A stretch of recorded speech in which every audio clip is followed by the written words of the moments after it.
Chilling at the head of the table where the boss is sitting, studying everything in sight, whether it's in the bloodline or corporate. Walk me out, get ready, a big smile, no handcuff by officers. Hold on, wait, I think they lost the script. We got some shooters. Wow. It's off the hip. Yeah. Oh, chilling at the head of the table where the boss is sitting, studying everything in sight, whether it's in the bloodline or corporate. Out there ain't a big smile, no handcuffed by officers. Hold on, wait, I think they lost the script. We got some shooters. Pow. It's off the hip. Yeah. Chilling at the head of the table where the bosses sit, stunning everything in sight, whether it's in the bloodline or corporate. Walk me out the arena, big smile, no handcuffed by officers. Hold on, wait, I think they lost the script. We got some shooters.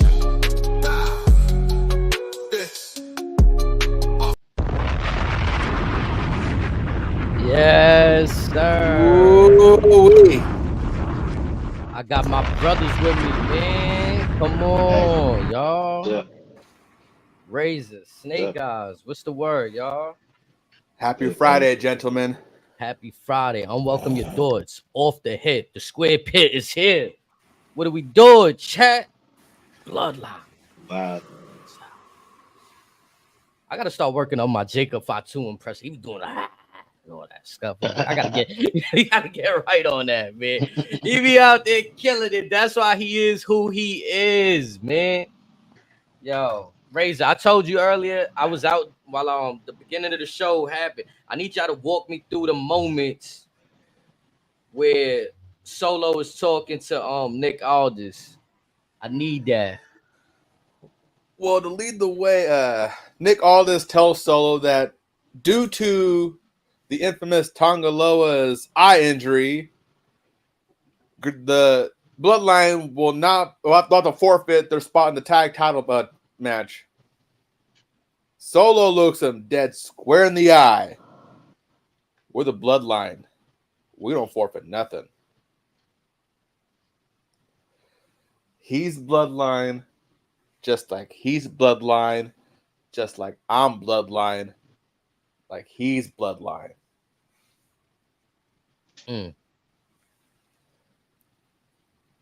Now, did you think they was going to go in that direction? Yeah, I'm about to say, did y'all think they was going to go in that direction? I mean, there's no way they was going to promote this tag team match today. All of a sudden, they just, not going to be in it. But they got members. It's like if Solo had to be in that shit, you know what I mean? Like, plug in. What you mean Tonga can't go? We out of this? Like, first Tama was like, what? Like, what you mean? Like, Tama was like, hey, what you talking about? Like, Tama was ready to throw hands. Yeah, out the gate. Like, what? Don't forfeit nothing. Like, what you say to me? So when Jacob just popped up on the screen, the way Jacob appeared on the screen, because at first you just see like them three in the camera, then Jacob just appeared. Like, what? He's gonna be in this match. You know what I mean? So I thought it was dope. I didn't see that tag like them teaming up, but when we get to like the main event and shit like that, and things that they said is just the history and shit like that, it makes sense. So how much funnier would it have been as Thomas says, well, what you mean like a forfeit? The camera does a quick pan. You see Jacob like lift his head up his eyes up against the wall, and then just starts bum rushing. All this like was good. All just like add some flavor on it. Don't be afraid to do it. We're watching the action movie anyways, people. Right. Well, all the participants. Let's do it. I wish they went the direction, Razor, that you was kind of calling last week or prior leading up to it. You said OC's in it, and then we got the GOD. But I wanted it so bad. But I think it's okay that we hold off on it because we seen a fire match tonight.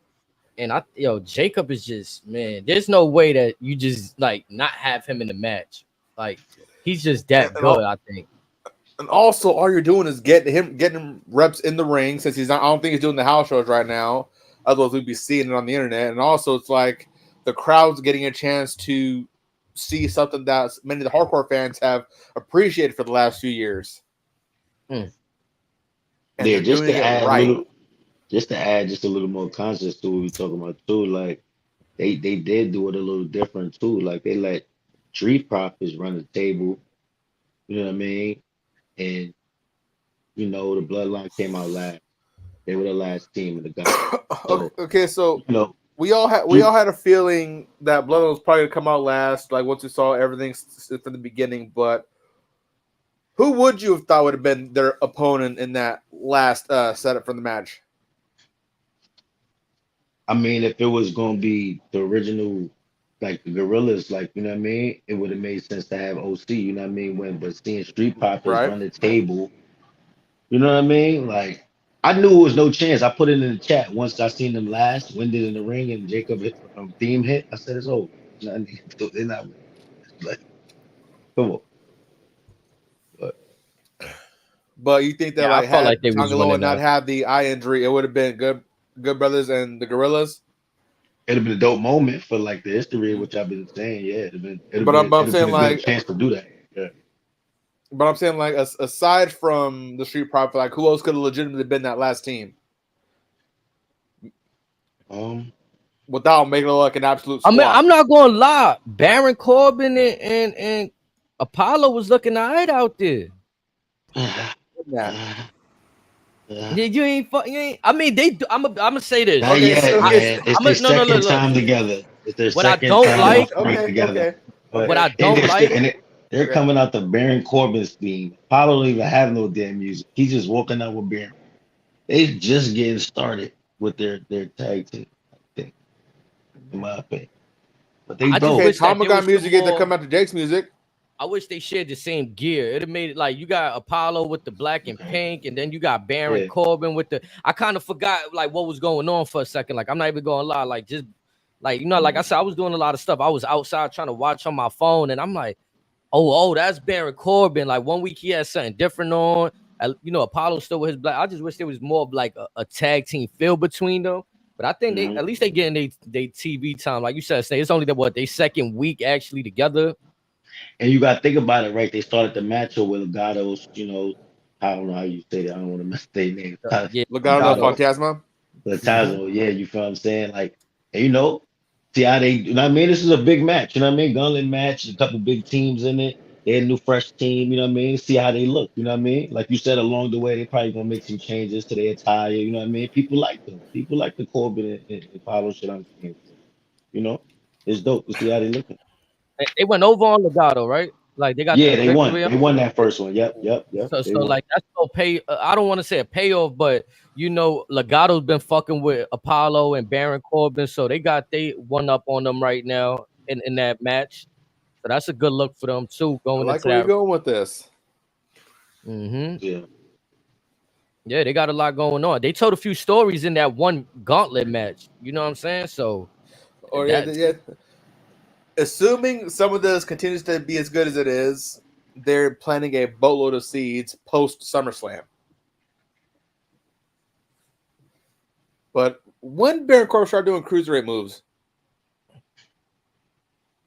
why is Apollo Crews just throwing him over the rope? that's that that was that NXT shit. I feel like I seen him do that shit over there in NXT with Braun. I haven't seen that since Braun Strowman and Ricochet. Baron Corbin just trying to do anything to stay around. Cruz is the high flyer. Him, I guess I can believe it. Corbin, come on. Sir, you are an offensive lineman. But not for nothing. Like, so Bloodline won this match. You dig what I'm saying? They're the number one contenders. They get a match this week before we move to the next. No, the titles leave DIY already next week. Yeah. But also, real quick though, assuming that Street Profits don't get a breakup anytime soon, they stay together for a good amount of time.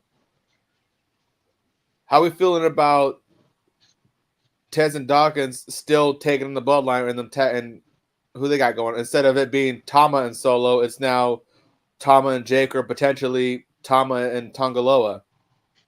Is that something that might could that possibly be as good of what we've seen as far as Usos and New Day, which is the current benchmark of tag team wrestling? Yeah, I think they could put on some bangers. I just felt like by the time they actually got to mingle with the Bloodline, Tez seemed a little gassed. Like, we know his stamina is crazy, but like, you know, that spot where he ran over to the turnbuckle, and usually he clears that with no assistance, no touching the. He needed a little assistance, and that little spot with the reversal of the Samoan drop into the DDT looked a little bit like, I don't know if it looked funny to y'all, but I thought that was by design because Tez no, it was he by can sell design, some pretty but funky ways. It Are you talking about the flip, the moonsault? No, when Jacob threw him into the ropes and he was gonna catch him with the Samoan drop. And He turned into a DDT, and then he flipped it into the impaler. It just felt so slow. He ain't have enough. He ain't have a lot on it, but you gotta think about it. They ran the table. They just beat all the other teams. You know what I mean? So you gotta think about it. Bloodline is coming in fresh, so they fought as hard as they could with the stamina they had left. But also Jay got that freaky right too. So he probably just, instead of being at one moment, he probably just went a little heavy this way. Yeah, that's what I'm saying. So like, if you give them a clean look, bell to bell, start to finish, Street Profits versus this version of the Bloodline, Jacob and Tama Tonga, I think they'll put on a fucking classic. I think my opinion, I think if the titles is going to change hands, Jacob, I think it just adds more allure to the new Bloodline, to where we're going. You know what I mean? You got two killers with the belts now. You know, and it makes sense. Islanders 2.0, like you were saying, Snakes, the sons, the father's right, like. But I was like, sometimes, like you could like take for granted what we're watching. You know what I mean? Like tonight, we were literally watching history. Like, you know what I mean? Them as a tag team. You know what I'm saying? Like, and now being the contenders to the chance to win it, and their fathers were a tag team. Like, it's amazing. That's dope. I said it months ago. We are seeing the next generation of the South Pacific Savages. Yeah. Ain't no moonsault finna put Jacob down, by the way, Montez. I fuck with you, but that moonsault, that ain't enough. That just woke him up. Yeah, that ain't enough. You wonder why he kicked out of that DDT. You ain't doing nothing. But like I said, next week I feel bad for Ciampa and Gargano, especially Gargano. Jacob gets his hands on him. You're gonna scrape that man off the ring with a fucking shovel. I won't even be surprised if it's a squash match too, like a quick match. Candice LeRae, do not let your son watch that match. What's the odds of Bloodline not? I mean, so let's put things in perspective, right? Mm-hmm. That's the Friday before the PLE, right? Mm-hmm. Do we see? Yeah. Go ahead. No, go ahead. We could see the beginning of Solo's been running roughshod. He's been calling out Roman. We can see the beginning of Roman starting to fuck with that, or just Jim. We can forget about Jimmy's still out there. He got unceremoniously kicked out by Solo, and Tama Tonga beat him up, whooped him out. I was gonna wait till we hear. Shout out to my nigga Race with the record, whatever's in there. Salute to that. Man, I had a feeling today's episode was gonna get a little crazy. So again, we bust out the 100 proof again. I mean, hello, shit me. But I have a new theory, guys. We're back. Theory. Solo has a plan for Roman. Solo has a plan. You sense the trap being laid as well. I do. I sense it. I sense the trap. We can get there when y'all want to, but I want to hear it now. I'll say it, but if y'all don't wait, I'll wait. You know what I mean? Let's make the viewers wait on it. Let's make them wait on it. Okay. Because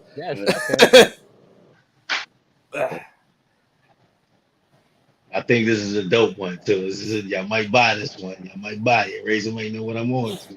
Because I too have one of my South Centers. So let's wait on this one. Let's let this one marinate. Because again, this one's going to be a while. But let's give everything else its rightful flowers. Because once we go down that road, everyone's going to be like, man, we're going to just fly through it. Nah, for sure. Nah, I'm with you. So we just gonna run down the rest of the SmackDown before we get back into that good stuff.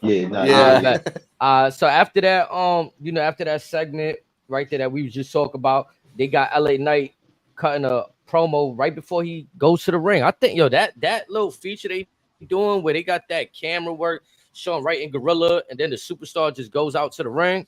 Fire. That shit is magic right there.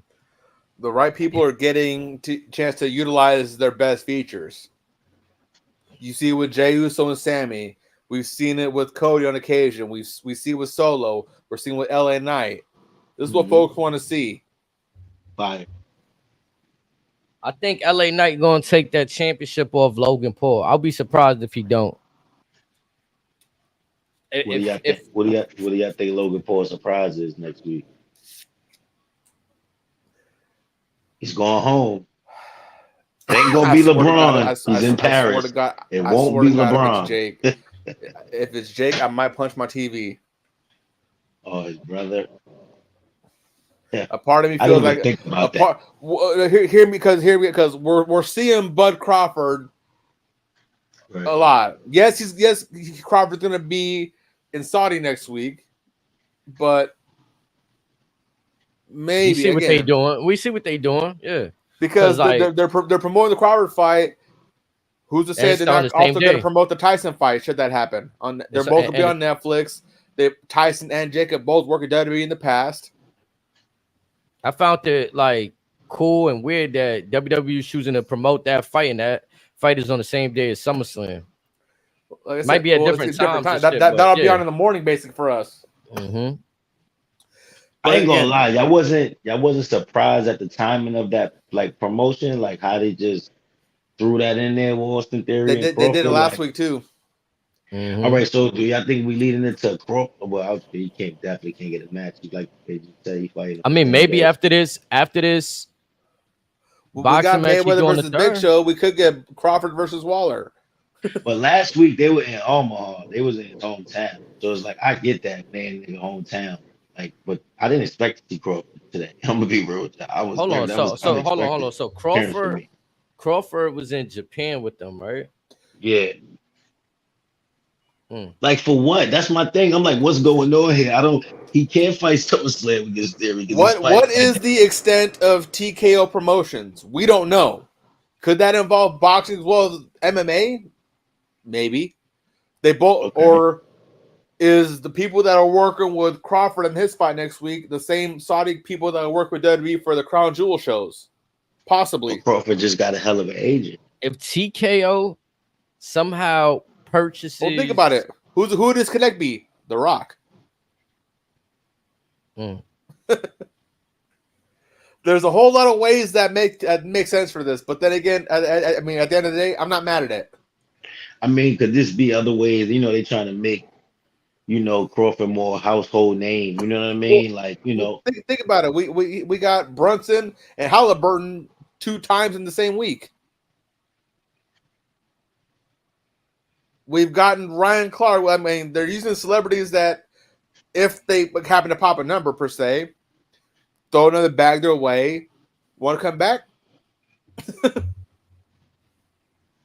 They are sharing the wealth. And they've been having them in the ring too. That's the fire part. Yeah. People been, you know what I'm saying?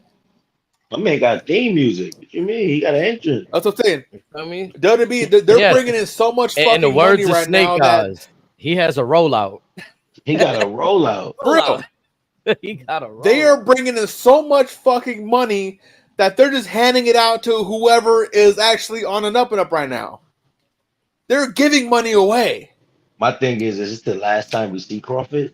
Is this just I want to see Bud Crawford. I want to see Bud Crawford in 2K25. I said it here now. In WWE 2K25, he should be in there. He might be right now. Might be in the new DLC pack. Yeah, he's already there. He's already there. We need him. That'll be fun.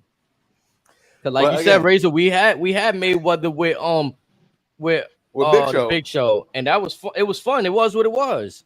Come on, Crawford's a hold on, boxer. guys. Let's not get too ahead of ourselves. We We're had talking Tyson. different levels of this is different levels of stardom here. We talking about that. But think about it. Nah, Hear me but it's out. cool Hear me that out. they giving him a At the look though. time in Just said Mayweather's Floyd versus career, Big Show, guys. This is what we said. Floyd Mayweather versus at Big the, Show. That's insane. That's They had different. Braun That's, Strowman hear, versus Tyson Fury. hear me out. Hear me out. look at the box officeness in that. Come on. No. Theory and But Crawford. What the fuck are we doing? let's use Mayweather Big Show as an example. Hear me I'm out. screaming. At the time in Mayweather's career, he wasn't that megastar just yet. And Big Show was a mid-carder around the time. So again, if we're going based on who's on the up and up, who's a mid-carder, it kind of fits like a glove. Listen, a Theory working began at a that lot of time, great it was a working spots, relationship. man. His career, I'll tell you that. Man. The John Cena one. The motherfucking when The Rock came back, he was in the ring. You know what I mean? He got took a this shit stunner. with Crawford. Like Theory, man, you get. They love you, boy. Tell you that. They love But you. again, but same with Waller, he's getting that love too. Waller phony, man. Waller, you phony, bro. He ain't acting. He ain't Theory acting got P, knocked man. the fuck He ain't out. moving P, man.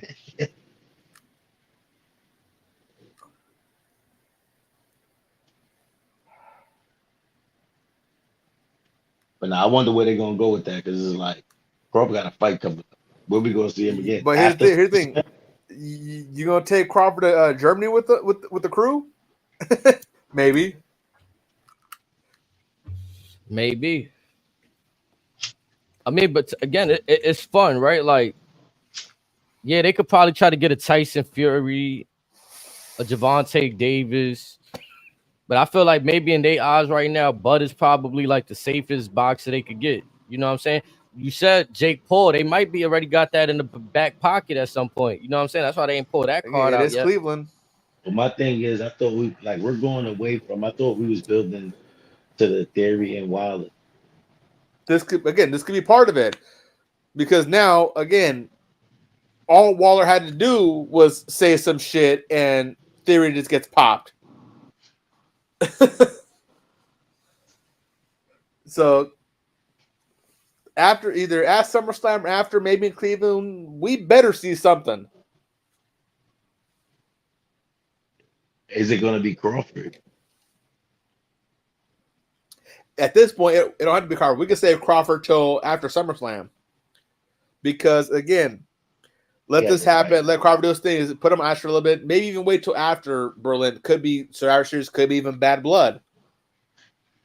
Crawford comes out with Theory when Theory takes on Waller. Maybe. It must be building. Could be Waller versus Crawford at Bad Blood in Atlanta. They must be building up the Waller Theory WrestleMania. They slow walking this. Again, blood feuds done right. You can wait as long as you want with them. Nah, but I get it though, because it do make Theory look a little bit foolish and gullible. Like, come on, bro. Like, you still running with this dude, and he obviously putting you in harm's way. He been clowning you. This could be the last straw, or this better be the last straw. And I'll be honest, y'all think Austin Theory whack though? Like, how is it not the last straw? You got knocked out by Crawford 2 weeks in a row. I'm screaming. It's like we're not even homies no. Nigga, what?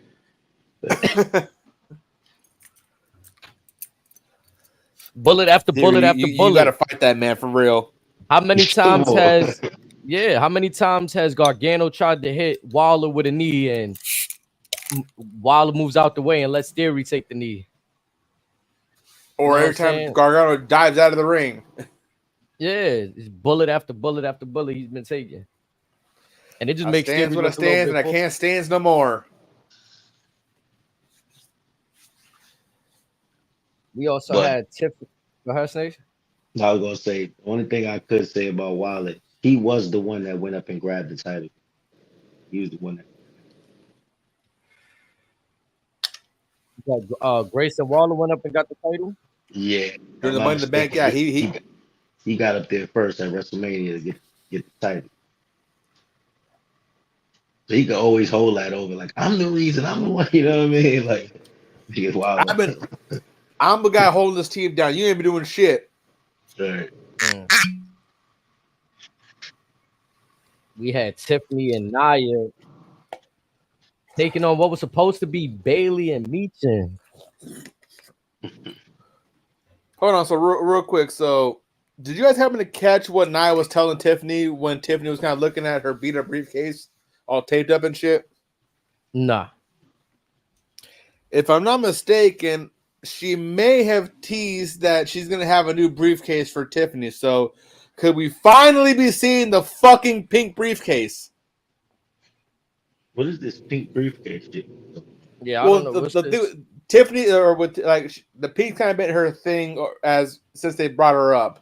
So when much like when Damian Priest won the belt or the briefcase and it was a purple briefcase, every person that winner has gotten their own customizable briefcase. So everyone's been wanting that briefcase to be pink instead of white when she won it. Okay. She's supposed to be a Barbie gimmick. Gotcha.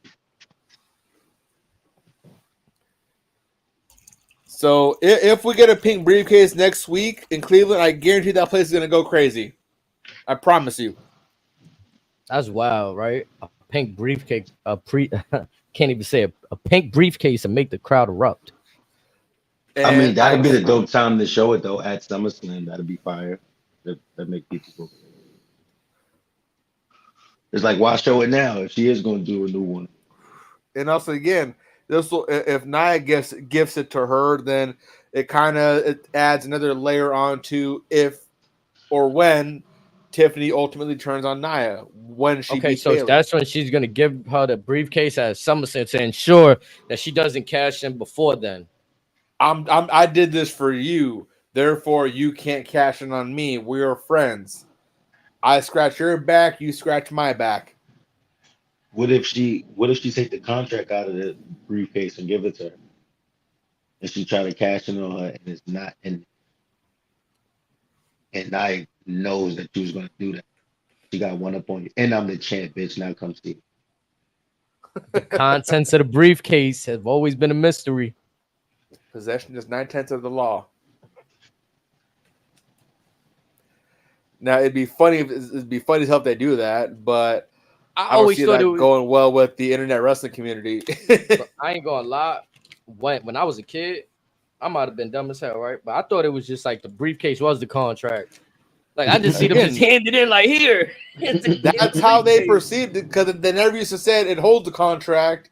They said if you win that briefcase, the briefcase, you get a title shot. Then you just cash in the briefcase. Like you don't really see nobody open it up for like no reason, really. Like there's no reason but to see you know what I'm saying? Like I don't think it's till after Edge won the second time, then they started bringing it up. Yeah, they started making that a thing, and then the Seth Rollins too. Remember when he opened up the briefcase? Like you said, you mentioned this. I think a few episodes back when the goo came out of the briefcase he had. Yeah, with the Sting stuff. Yep. And I think Ambrose had hands on that too, right? Oh, that's what it was. Yeah. Because Seth wanted whatever, and then he opens it. Shit squirts at him. Mox in the crowd. He's staring at it. It processes in his brain. He just starts fucking laughing at him. Nah, that should be. I ain't gonna lie though. The angle between them is definitely fun between Nia Jax and Tiffany Stratton right there. I like their angle. I like what they got real going quick on. Real quick with Moxley. Did you hear what the update on him? No. Tony Khan is finally letting him have an actual vacation. Well deserved.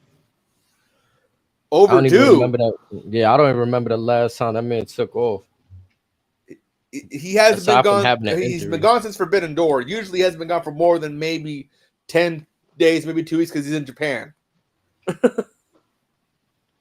Finally, that man gets some goddamn rest.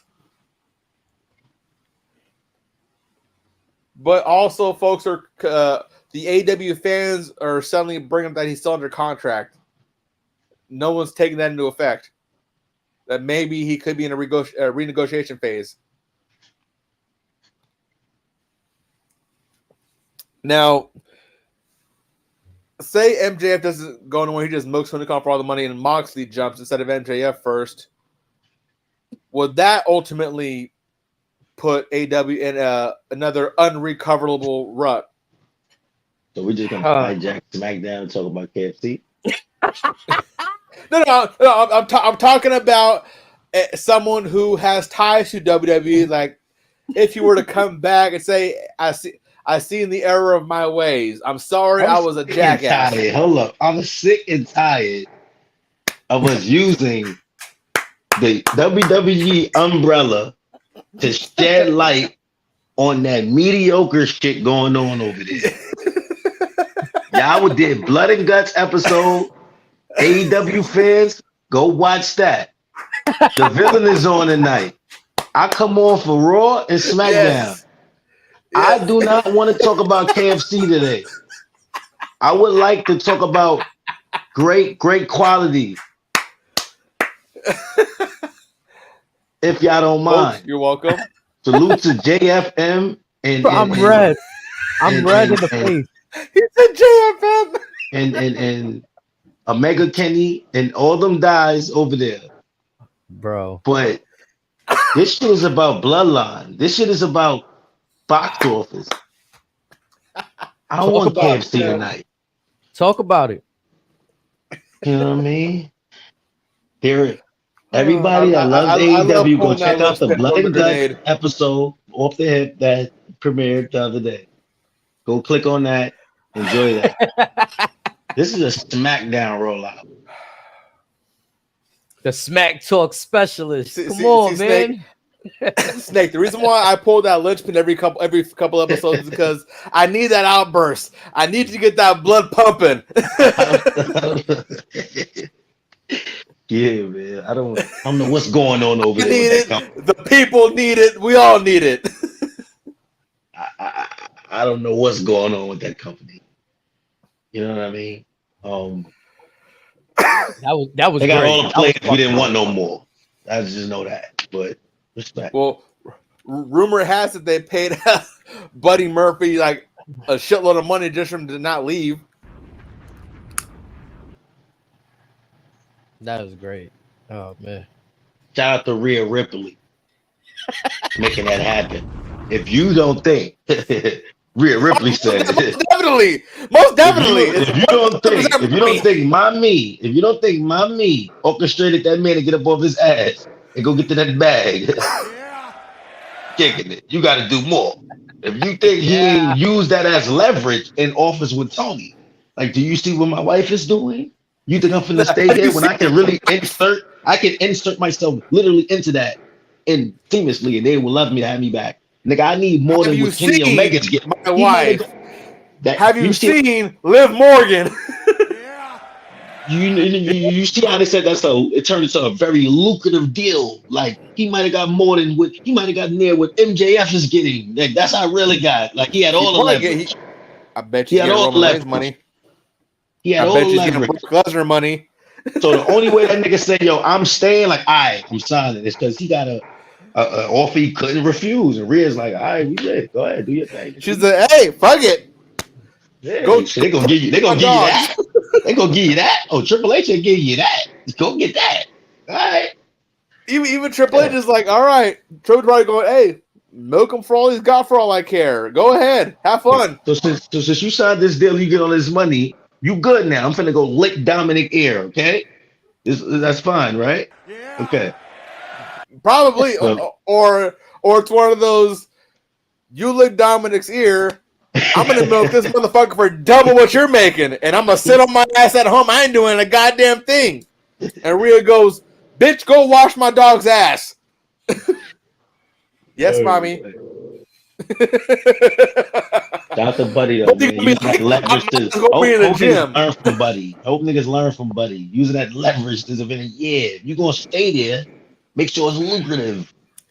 Yeah. And now again, for those that are married, this is one of those examples when it's okay. It is perfectly. We get it. We understand. We probably do the same shit. If someone's gonna give us anything we want, we write a number on a check. He's going to sign it. No questions asked. Why not? His new deal probably mean he ain't even finna be a triples teammate no more either. He's finna go on that, be one of them guys now. Like, yeah, that's another thing. I He's don't just need getting the paid. bag. I He's need to be getting paid to fighting work MJF and out them. and do whatever the fuck he Like, wants. I need to be fighting Casa Kaluka and all them Chinese niggas and all them niggas that niggas be put on TV and all that. I need to be fighting these niggas. I'm tired of this triple match shit. I'm in the dark, then I end up in the ring. I gotta paint my face black, all this shit with Alistair Black, you know, and Brody, the other dude that look like a fake ass Brian Strowman. Like, I'm tired of this shit. I need to be going for the heavyweight championships and this American shit y'all just this fake ass Kurt Angle belt y'all just pulled out. By the way, that shit is atrocious. But I understand it for the wrestling fan. Welcome.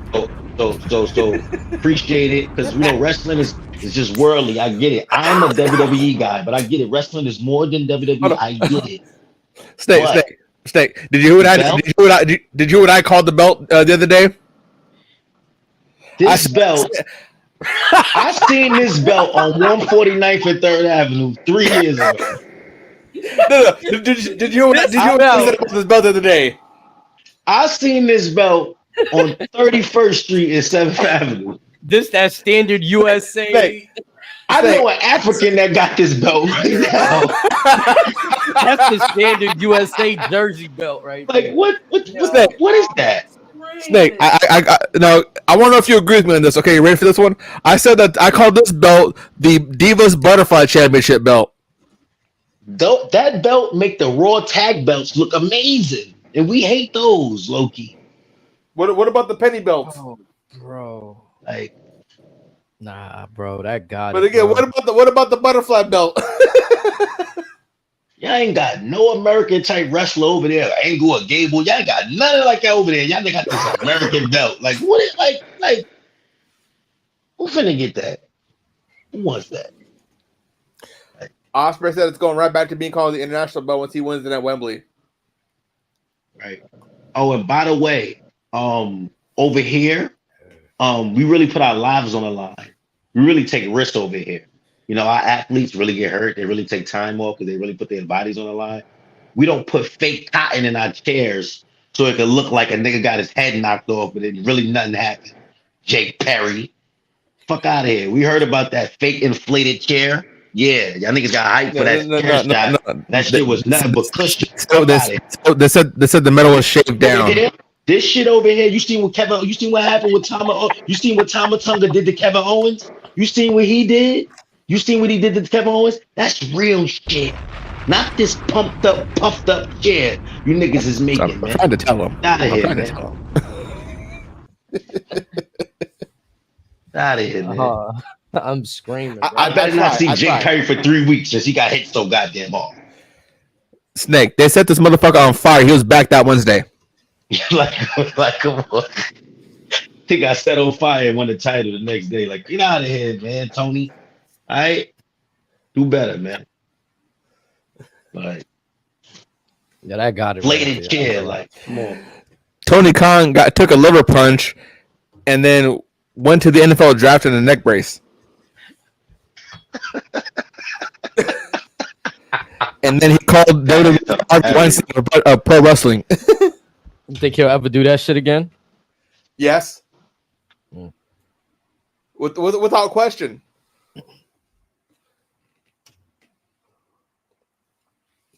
You want him on this podcast. Me, I know for a fact he probably don't like me. Because I'm going to say to you, to his face, respectfully and appropriately. Meaning in the same tone. Man. Another thing, Tony, respectfully, I got one more thing I want to say to Tony. This is going to probably hurt the most out of everything said. This is don't take, I just want to say this. This is, before I make this statement, I want to say this is all in fun. Don't take it to the heart. You know what I'm saying? For anybody that's going to hear this episode, don't take it to the heart. We're just having fun over here. Enjoy the content. Enjoy what we do. We love wrestling. But I want to say this to you, Tony. Now you want to bring a new buff girl to your company. Now, who's this new girl that was in the ring with CEO, this buff girl with muscles? No, we got we already stole Josh Star. We already got Jay Cargill. It's done. Stop trying to make Flag a on the new. play. Stop trying to bring a new Camille, like this girl. These boots. I don't know what type of boots she had Flag on on the that day, play. but stop. You're not you won't get another Cargill. Done. So I personally will not tolerate any Camille Stackhouse slander. Again, I've seen what she can do. If used properly, her and Chris Statlander could save that division if used properly. But she's gonna I can be a I can see how, sidekick right now. She's gonna be an enforcer. again, That's what she's gonna be. Sasha's enforcer. Nobody See, guys, said I pay attention. Even though I don't like KFC, sometimes you go get the tenders for some reason. It's like, I am getting 3P. Like, no. No, Snake. It's like you get a bag of tenders, you think it's all tenders, and the last 5 pieces are just pieces of burnt up fucking breaded shit. yeah, I should be eating healthy. Every now and then I hit the tenders and the mac and cheese from KFC. Like, all right, cool. But and you get the crispy burnt end. I'm aware. Like, I see what's going on. Like, I see. It felt good setting that bomb on HG. I need that every so often. Man, Snake, thank you for that one. you got Snakes to talk about AEW. It's a win.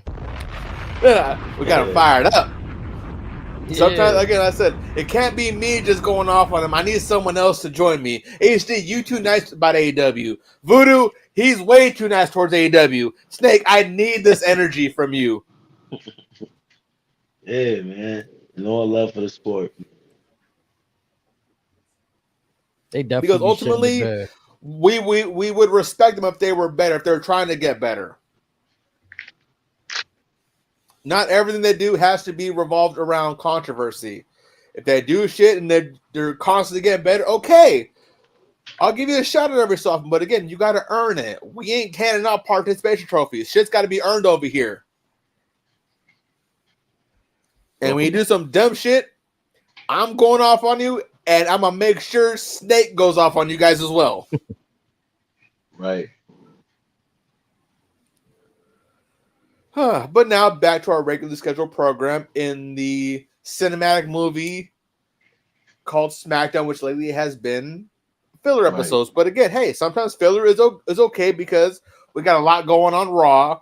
So this kind of like lets us clear our brains like a palate cleanser as we prep for the next episode of Raw. SmackDown will get its turn the next season, meaning when Roman comes back. Until then, this stuff is fine, but again, a lot of it's just been filler. We're good. Let's get back to the real shit, Netflix, things like that. Like, we're not having tantrums in the office when Warner Brothers says it. But yeah, let's okay. Okay. I wanted to hear y'all Snakes. I wanted to go back to your theory. Because if I'm not mistaken, we done with everything else that happened on SmackDown, right? Okay, so I want to say this, and I want to know if y'all agree or do y'all if y'all seen if y'all thought of it. So my new theory is that we're all anticipating Roman's return at SummerSlam next Saturday. They have been teasing, planting seeds of Solo not giving a fuck, saying his name now. He even took it to the point of saying today, if you want it, you know it's good. Right. They rolled out Roman in the cameo, shoulder, like shoulder, little shot of it. Are you talking? Here's my theory now. Could Roman Reigns' return be kind of spoiled? How so? Here's why. Could we get a thing where I don't know what the result of the match is going to be, but my theory is maybe when Roman returns and he shakes the building like he is going to do, and let's say he clears the ring. I have a question. Does the finish of the match matter in your theory?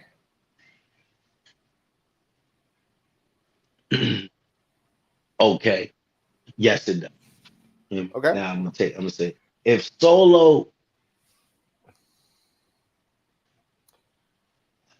Okay, he either could win or it could be by disqualification.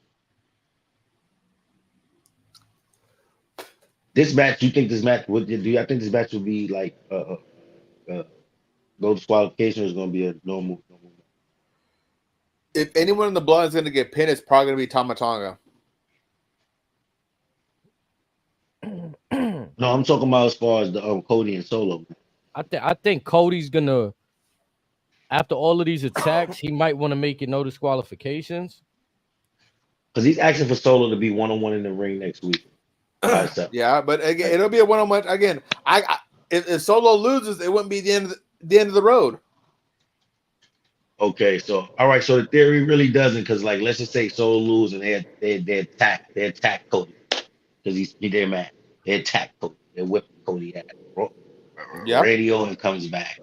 How do you go? Tears in my head. Oh, he's healthy. He comes out, try to help Cody. They beat his ass. Kevin always come out. They beat his ass. Bloodline is pissed. They just lost. Roman rules it. Roman comes. Flair's house. On the SmackDown? On the SummerSlam. Okay. SummerSlam. He's going crazy. He has to stand up for Jacob. Him and Jacob is going crazy at it. Roman gets the one up on Jacob. He is shaking the arena. Solo laughs. Smirk. Out of nowhere. Big boot to the face. Hikuleo. Big boot to the face. Hikuleo is here. Can we get a double swimmy?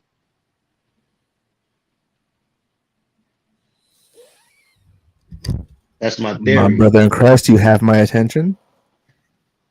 Could we get a Roman comes in Claire's house, but here comes Hikuleo, the giant. Solo is now smiling. You're back, but we're more dangerous. We were waiting for you. We expected. We knew you would come. And we had our giant Tonga waiting for you. That's just my. I see the same ending. However, my road to that finish is a little bit different. Okay. Yes, all that happens, but again, before Roma comes out, we do see Hikuleo come out and clear house or whatever. We see Roman come out afterwards. Solo tells everyone to leave the ring, and then they laugh at Roman, and Solo probably tells him something like, "You ain't worthy of this ass whooping yet. I get you on my time, not yours. I run this, not you." HD, don't run from me, man. Where you at? I'm letting Razor get his off because I kind of agree with you there. I like that because you like that. Okay. Yeah, we seen that with Jacob, right? Where y'all thought y'all had him cornered in a little corner over there, and he starts smiling. Boom, you know what I mean? Like here's my thing. Like I don't have Hikuleo on that same level as a Jacob Batu or even a Tama Tonga because from what I've seen with Hikuleo, he's still very green. But let me ask you a question about. Do you think that all right, to the casual fan that may not watch as much of the stuff that you watch, that you are familiar with him, but they watch more WWE, right? So they're not as familiar with him. They could portray him as a giant when he arrived. It don't matter if he's like Jacob. Like they could make him into a star. Like, you know what I'm saying? For a spot that big. Yeah, he was just coming to his own in New Japan, so he wasn't even treated on that level yet. But I think that's perfect. I don't know. Like, but like whenever we talk about before, like about the niggas being giants and like they like not to go back, but like niggas like Omars that's like they don't always do right with the giant. They have a chance with this brother being who he is to like at least try to make a star. You know what I mean? Okay. So allow me to answer that question by asking this question: Why didn't Omos beat Brock at Mania then? Nah, that's a different time. This is blood. No. It may be a different time. However, it's the same situation. You have a megastar and a Roman Reigns like a Brock Lesnar. I don't think so. Versus a guy like Hikuleo, who, this is in my opinion, Yeah, but I'm saying based on ability purposes, because again, Hikuleo doesn't have the arsenal like his brothers yet, or like nowhere near the arsenal of Jacob Fatu, nowhere near the arsenal of a Solo Sokoa. There's only so much he can do. You're That's why I asking. think. I'm saying you're asking an awful lot about him in that particular moment. But just for that one night, though, I don't think like I Hold don't know. on, I'm not so going to speak. So let me. And My bad. and Go ahead. Go also, ahead. Easy. Matter of fact. Go ahead. Go ahead. No, no. I was going to say I'm not going to speak for Snakes, but what I'm thinking is, yeah, he'll make an impact that night. But if him and Rolo and Roman go off 1-on-1, then I think Roman going to pick up the victory because, like you said, now it comes down to experience. Like, yes, he's a giant. They're gonna present him. but then at that moment, you make the first impression meanest and you kill that off. Nah, I don't Because think because the way Snake introduced it, if I'm not mistaken, Roman would come in and then Hikuleo would get the one up on Roman. So again, if he gets one up on Roman, it's like you worried about Solo, and like you low key now got to worry about. I'm worried about them feeding Hikuleo to the wolves and treating him instead of like a member of the bloodline of a quality member, like what they've been doing lately. Instead, you have him on the level of an Akira Tozawa in Alpha Academy. Nah, because that could happen. Nah, bro. No. The way you have a chance, the way I was thinking about it is like you have a chance, right, to not only insert him into the WWE, but you see how like Tama and them came. Tama came with a big spot. Like first time we seen him, like oh shit, nigga did that to Jimmy. Like oh shit, first time we seen Jacob, Cody Rhodes. Like with all the work they put in, the first time you seen them, big spots. So it's like oh these niggas stars out the gate. You got a chance. Like I'm just saying, if the theory would go how I said, it might not even be. I'm just saying if this was to be, you have a chance to get Hikuleo a spot where Roman Reigns return. But you get 2-1, like out of that, like you could introduce a giant, and we get what we wanted, like Roman back. Like I think that's amazing. You not only add on to the bloodline, but now they all have character. They all individually have their own impact standing with Solo, and they all have. I mean, they don't look weak. They don't look weak. It's like Solo. You could pick one. Solo's like who you want smoke with? You want the giant? You want the savage? You want Tama? Who do you want? Like I'm just saying for those that have watched Hikuleo and his progression to stardom, you're asking him to make a jump that again you're asking too much of him already too soon. Now the only way this could probably work is if you bring him out this Friday at SmackDown and then Roman comes at the pay-per-view. That's the only way you can probably get away with some of that stuff. Part of me thought about too, like, what if Hikuleo end up on Roman's side low key, just as like a my brother, like you know what I'm saying, his brother's Tonga Loa, y'all left me, y'all forgot about me, like, and Roman bring me through. What if another situation low key, like what if Jimmy pop out first, right? And they beat the shit out of Jimmy, and Jay come out to help his brother. I can see that too. And they beat the shit out of both of them, and damn Roman pop. And then Hikuleo, like you could get all that, like it's mad ways. What is Jay? I'm just saying, like, because I'm saying, like, especially to wrap up the Hikuleo stuff on my end. If you put him in, especially something after Roman, you are immediately putting Hikuleo on that pedestal of he's up there with Roman, Rock, Gunter, Brock. He's not that.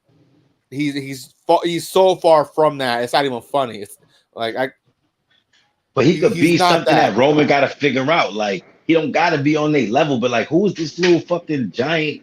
Hikuleo's been giving me a problem. Hasn't been in the game. He hasn't been in the game long. Again, he's not. I feel like you diminishing his skills. I feel like you. No. Talking about like he ain't. He shouldn't be for years. Like the way you making it seem like he ain't ready for the he should stay where he is at. Why did the WWE gave him that contract? Because they definitely seen potential in him. They seen that he was ready. They seen that. Oh, you're putting him up here when he's still getting up here and all that. We're going to Netflix. I'm thinking box office. I'm thinking tickets. They're thinking mega shit. That's what I'm thinking. I'm thinking they trying to hit home runs here. They're trying to hit home runs. Again, he can get there, but again, the jump you're asking to make from that initial first impression, it's too damn fucking big because he's less than 5 years in the game.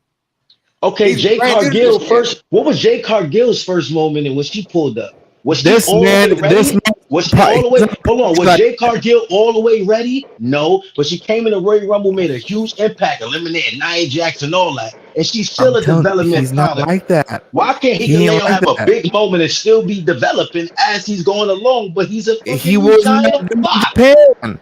He wasn't that dude in Japan. He's not that dude in Japan. When he left Japan, he was still referred to as a student. He's still the Padawan. He's a student. He's the young lion. He's the young boy. Whatever. How much time he spent in Japan? Probably 5 years max, maybe less than that.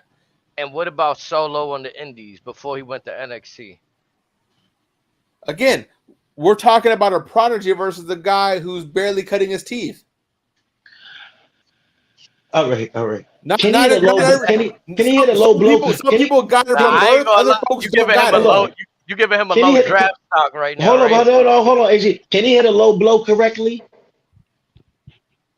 This man is almost 7 feet tall. Well, if he can do that, he's more than ready. Because he can't be worse than Tonga, right? At this moment. Tonga, I love Tonga Gorillas, brother. He done boxed a couple moments and he's been in big spots and he's still back. Like I've been saying, and like I said on previous shows with Tonga Loa, his latest run in Japan, he was very gun shy post his several knee surgeries to where he is still, even now, trying to find his fucking mojo. He ain't been that dude in almost 3 years. Let me ask you something. If you feel like he can't be in a big spot like that, right? How could I buy the theory and like if we flipped it and niggas said, oh, he's gonna run with Roman. How's Roman gonna use him? If he's nothing? Why would he run with Roman then? Why would Roman use him? A student versus a prodigy. Some folks got it from birth, others actually have to put the effort and time and work for it. What you think, HD? I feel like Razor's not selling the folks on Hikuleo. I think I've seen Hikuleo in New Japan the last few years. He's still coming into his own. So you telling me he can't deliver a big boot, bro? That's all we asking, a big boot. That's it. I'm saying, if you hit him with that, he can't deliver a choke slam. But what I'm saying is, you're immediately putting him on that same echelon with the Roman Reigns. You put him in that main event scene before Braun fucking Breaker. Again, a prodigy versus a guy still learning how to fucking crawl and run. He's just another weapon. But again, so say he has a one-on-one with Roman and Roman fucking squashes them. Boom. There went the first. So let me ask you a question. How would you rather him be introduced? Since he's quote unquote not ready and still babysat. Like I said, if you're gonna bring him in this weekend, bring him in Friday. You do the usual beatdown stuff. Roman comes out last. Solo has everybody bail out. And then Solo kind of tells him, I get you on my time, not yours. So before SummerSlam, we see Roman. Before SummerSlam, we see Hikuleo. Okay. Roman, you save for the closing moments of SummerSlam because that's the main event box office guy. No one should come after him. Unless you're maybe a Brock Lesnar, The Rock, someone on that same level of star power. You see, no one should come after Roman unless you're like a Brock, something at that level. And I understand you feel like that, but I'm good. And I'm all for like taking chances. You know what I'm saying? I think that should be dope as hell, dog. To make the Bloodline 2.0 what they're trying to build and make it Solo like that guy. I think that makes them prominent and dominant if they did that. But I understand what you're saying as far as the skills with Roman being what he is. 2, understand. With the Zilla Fatu, that makes sense. With a Jacob Fatu, that makes sense. To a degree, with the Tama Tonga, that makes sense. Everyone else on that side, they are not. Again, I'm gonna say it right now. They are. How much? What what skill set are you looking for from a 7-footer? Like, No. This guy, he's essentially just graduated from from getting the training wheels off. He's still trying to find his zone. You were expecting him to have. so you can get a WWE contract when you barely know how to wrestle. So here's my thing. So say WWE got Jade Cargill before the AEW run. Immediately they put the women's title on her after her first match, and we don't see what we see afterwards. And we don't know what we got afterwards. For all we know, afterwards she could have been like an Alicia Fox. We don't know. Let them come into their own first. Let them blossom on their own, and then we get them in that situation. I feel like WWE is great at taking something and making them like, you know what I'm saying? Making them bigger than what you even think they like. That's what they specialize. That's what they do. That's why they the big dog. We make stars. You may not see that in Hikuleo. Okay, so but I tell you this, he's gonna be a problem when he show up. Yeah, let him know.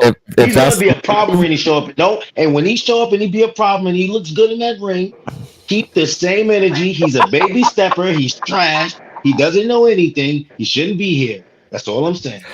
I most definitely will. But again, if they're gonna have that motive, I have one word for you: Omos. Nah. So now he's Omos. No. I'm saying they're both similar size, similar stature. Why focus if they're both the same size? Why focus on one? When Omos came, wasn't Vince still here?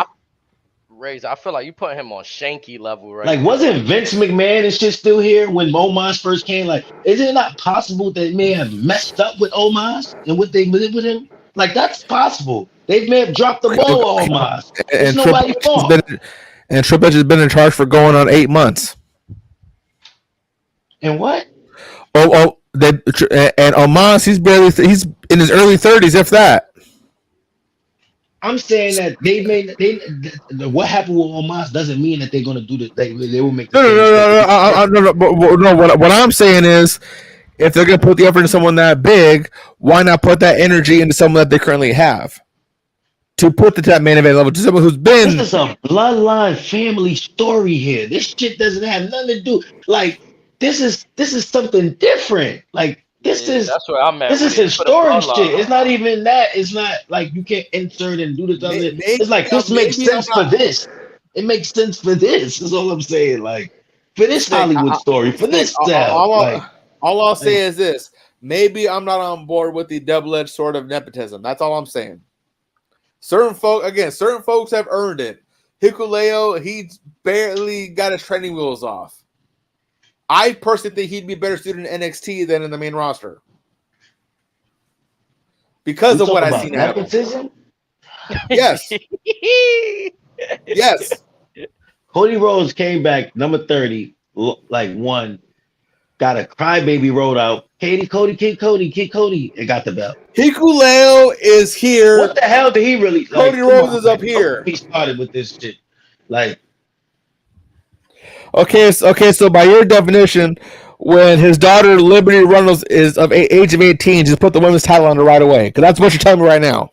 If it wasn't for the fans doing that credit card shit, he would have been crying in that truck. When she turns 18, the daughter of John Moxley should become a women's champion. That's what you're telling me. If fans ain't do that shit, Cody would have been crying in that truck because he wouldn't have had the belt. Is it not true? When Nikki Bella's daughter turns 18, put the women's belt on her. That's what you're telling me. Man, that man was giving, man. He was, listen. That's another story. Hell, and I want Solo to win this belt. He's over here. He's playing football for South Dakota or whatever. Put the belt on him while you're at it. Listen, as far as Hikuleo is concerned, I feel like WWE is going to roll him out the right way. And he's going to look at that. That's fine. But again, there's levels to talent. Not everybody is already on that level. Hikuleo ain't there just yet. Couple big boots, choke slam, give me some mean mugs, man. Come on, man. What we talking about, man? Like this shit ain't. I'm talking 6 to 8. I ain't asking for him to do no Jacob Fatu shit.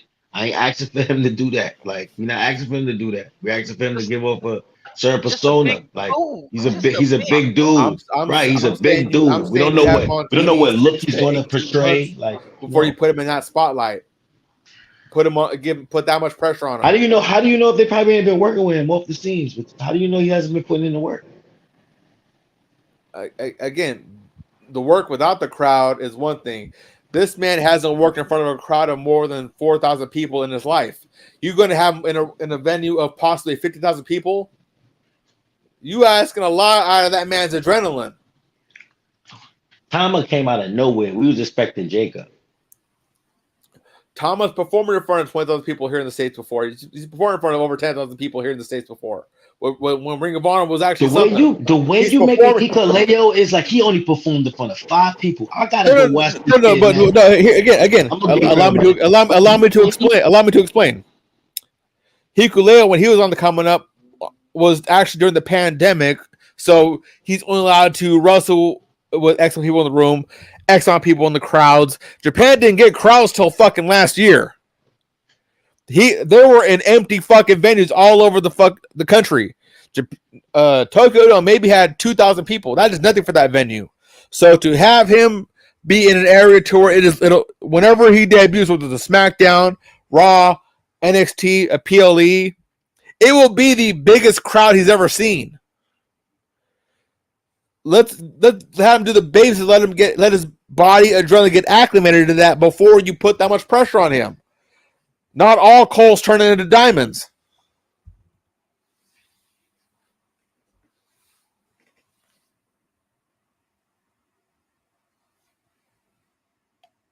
Shit. I think he gonna be good. Kind of like to Snake's credit about the way that WWE presents their superstars. Just have him do less is more for him right now. Like you saying, if he's not as experienced, less is more, but that doesn't mean he can't be in the spot. Just, come in, like you said, come in, do that moment. And again, the team is still strong. It's not to say, oh, you're going to be the one to take down Roman. But that's my point. Exactly. That is exactly. Oh, hold up. Stop the presses. Stop the presses.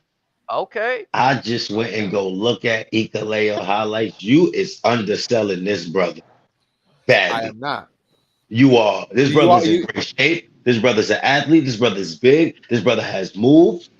This brother, like you are seeing stuff from the last few months. But what I'm saying is, if he has highlights like that 1 year ago, 2 years ago, he looked good like that, and now he's finna come over to the WWE with all his motivation, and you acting like he can't be ready for a certain spot. He look like he's capable. You don't think he looks capable? You don't think the size of the crowd will actually play a part into it? He looks capable, man. His brothers is there. He got familiarity there. He's like bring comfortability. Come on, bro. I just looked at the blood and guts shit when he pulled up on his brother Tom in the ring and he turned on the dude. I'm looking like why he can't have a spot? All I'm saying is his brothers had a chance to have an actual excursion where they could perform in Mexico, the UK, whatever, in front of larger crowds. He didn't have that privilege of having the excursion to actually learn on his own.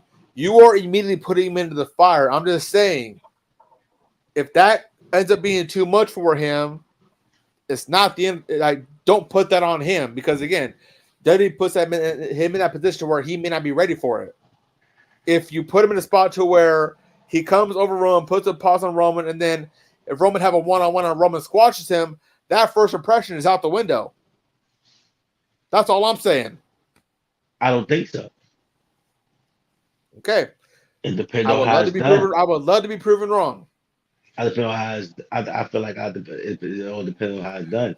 Either what I just looked at, because if I didn't go look at, so you made me want to go look at his I think Razor's definitely underselling him.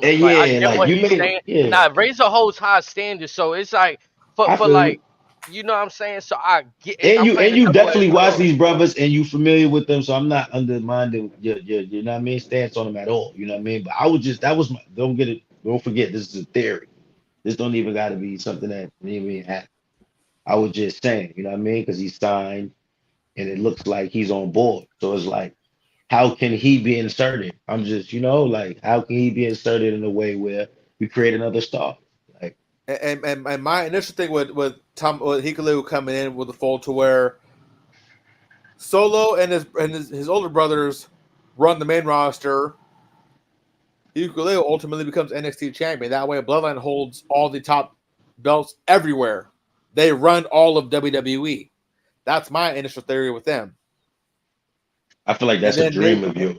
I kind of alluded to that when I said the Clash of Championship, when I was like, yo, what's the chances of Jay getting some gold with the tag belts on Raw and then the Bloodline? But like, to Snake's credit earlier, like, I didn't know it was going to be Jacob, but any version of the Bloodline with the SmackDown tag belts, Jay with the Raw, maybe with Jimmy, maybe with Sami Zayn. Like, unfortunately, if I'm not mistaken, before Solo got there, Sami Zayn was an honorary Uso for the Bloodline. He was part of that little, I mean, that first half of that storyline. Yep. So it could be a number of ways we go with this. I think too, like I said earlier, though, just as like a curveball, I think they could also, unless they really want to run the tables on Roman and make it real difficult, what if Roman bring out Hikuleo? Like, you know what I'm saying? And it's like the forgotten brother angle. Like, yo, y'all forgot about me. Like, you know what I'm saying? Like, y'all left me over here. Y'all was happy to be doing this with Solo. Roman gave me that call. I think if they do that, that'll be interesting. And it's not to say, why is it far-fetched to say the brothers will go against brothers when we just seen Solo come up in, he's Jimmy and Jay's brother. But I'm just saying. Just to get on Roman, give me a perfect way to y'all two brothers, a great Roman return. Y'all Triple H for a second. What's y'all return look like? Him at SummerSlam, interfering in that match, causing Solo the championship. Like, nah, you're not getting this before I get it. You know what I'm saying? So, kind of vibe. Here's my question: does Paul Heyman come with him immediately, or does that take a few weeks? That determines my answer. I would have like when Snake said the music is got. How would you rather have it? Paul Heyman come out, ladies and gentlemen, or I'd rather hear the music first, like everybody's going to just turn their head towards the ramp way, like, whoa, what's about to happen? So I have two different thoughts. What if there's no introduction? My bad, Razor. What if there's no introduction, like with the Paul Heyman situation? It's just like, that's Paul Heyman. What the hell is he doing here? He's just walking out, and it's like, you know what I mean? Just give him a grin or something, and then you hear the music. Right, it's type shit. Yeah. Yeah. So I have two different theories. One, you bring Roman out of SummerSlam alone. Roman is ultimately out. Actually, I ties with the same thing, but anyways, but Roman ultimately gets overwhelmed by Paul, or not by Paul, by Solo and the Bloodline currently alone. Say it's Survivor Series or Bad Blood or whatever. Roman versus Solo. It's a Bloodline rules or whatever, so it's no DQ. Roman's getting beat up. And Solo's like dog walking Roman. It's just them two in the ring, just talking shit, whatever. Out of nowhere, we hear, "Ladies and gentlemen." And then the crowd goes crazy for him. Paul walks out the microphone. Looks at Solo. Solo sees Paul. Solo leaves the ring. Solo starts running at Paul. Paul drops the microphone.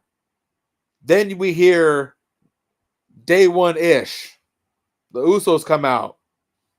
I'm not liking this, bro. I ain't gonna lie. I need what's in your cup. I'm not liking this. I'm gonna be real, Razor.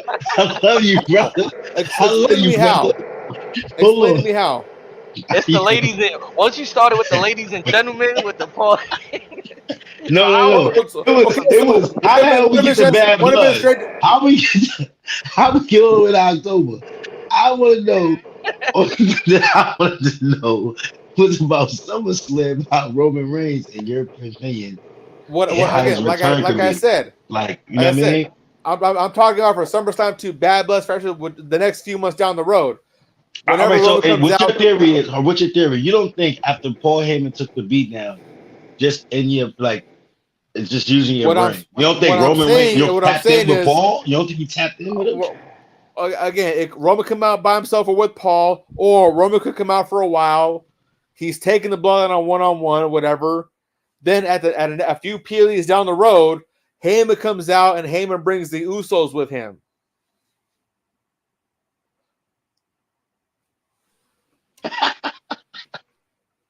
How? My nigga. Down the road, I could see that. I thought you was SummerSlam talking about Paul Heyman. No, I'm talking about no. Gentleman. It starts with Roman coming out at SummerSlam. Solo basically tells Roman, "I get you when I'm good and ready. I work on my time, not yours." Right. And then maybe Survivor Series, maybe Berlin, maybe even Rumble per se. Who knows? But we ultimately get to Heyman bringing out the Usos himself if he doesn't come with Roman right away. So we're not gonna build to the Usos be getting back together. We're just gonna see them with Paul. Paul could be a part in that. I'm not gonna lie. Because remember, Roman Reigns is technically a free agent. I don't think there'll be much building. I think a simple apology, a simple like acknowledgement that I fucked up, get us far these days. Or like Jimmy getting his ass beat by this newly bloodline, and Jay's like, even though we had that static, you had to whip your ass. I ain't even apologized to you yet, but I could not sit in the back and watch them do that to you. There's no way I could. Or what? Like that's sense. Like if Jimmy was to come back to SummerSlam before Roman was your pop, and he's getting his ass whipped, and Jay came out to help him, would anybody be mad? Hell no, nigga. That's his brother. That's his twin. I can also see a weird world where Triple H pulls the Vince McMahon bullshit. And by that, I mean, what if they continue this Jay thirsting over Rhea for a minute, Jimmy's trying to tell him otherwise, and then we ultimately get the Usos linking up after fucking Jay's treated like a Sami Zayn in the Bloodline situation with the Judgment Day. If there's one thing I know about Triple H and them, as far as them being in Raw, they listen to the people. Right? But there's no way Rikishi's interview and him displeasing his discomfort with his son. He took that episode down.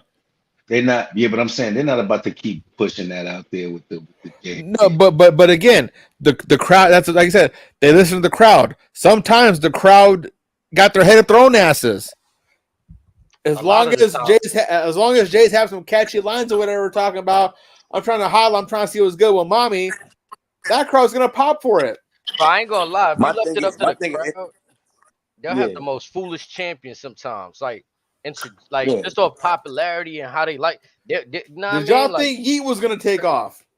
My thing is if I did, but not as much as it did. My thing if Jay and Rhea really finna do some shit and make it something for real. All this meet me at the Waffle House shit, we don't need that, bro. Like, we don't need that from Jay, bro. Okay, your brother and your maybe it's because I'm preconditioned to the old Vince bullshit that I fear this might happen. That could be a thing.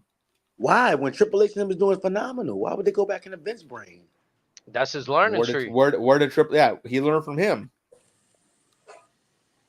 There's other people in all. There's other people with him. And also remember, like he said, when they go to Netflix, all bets are off.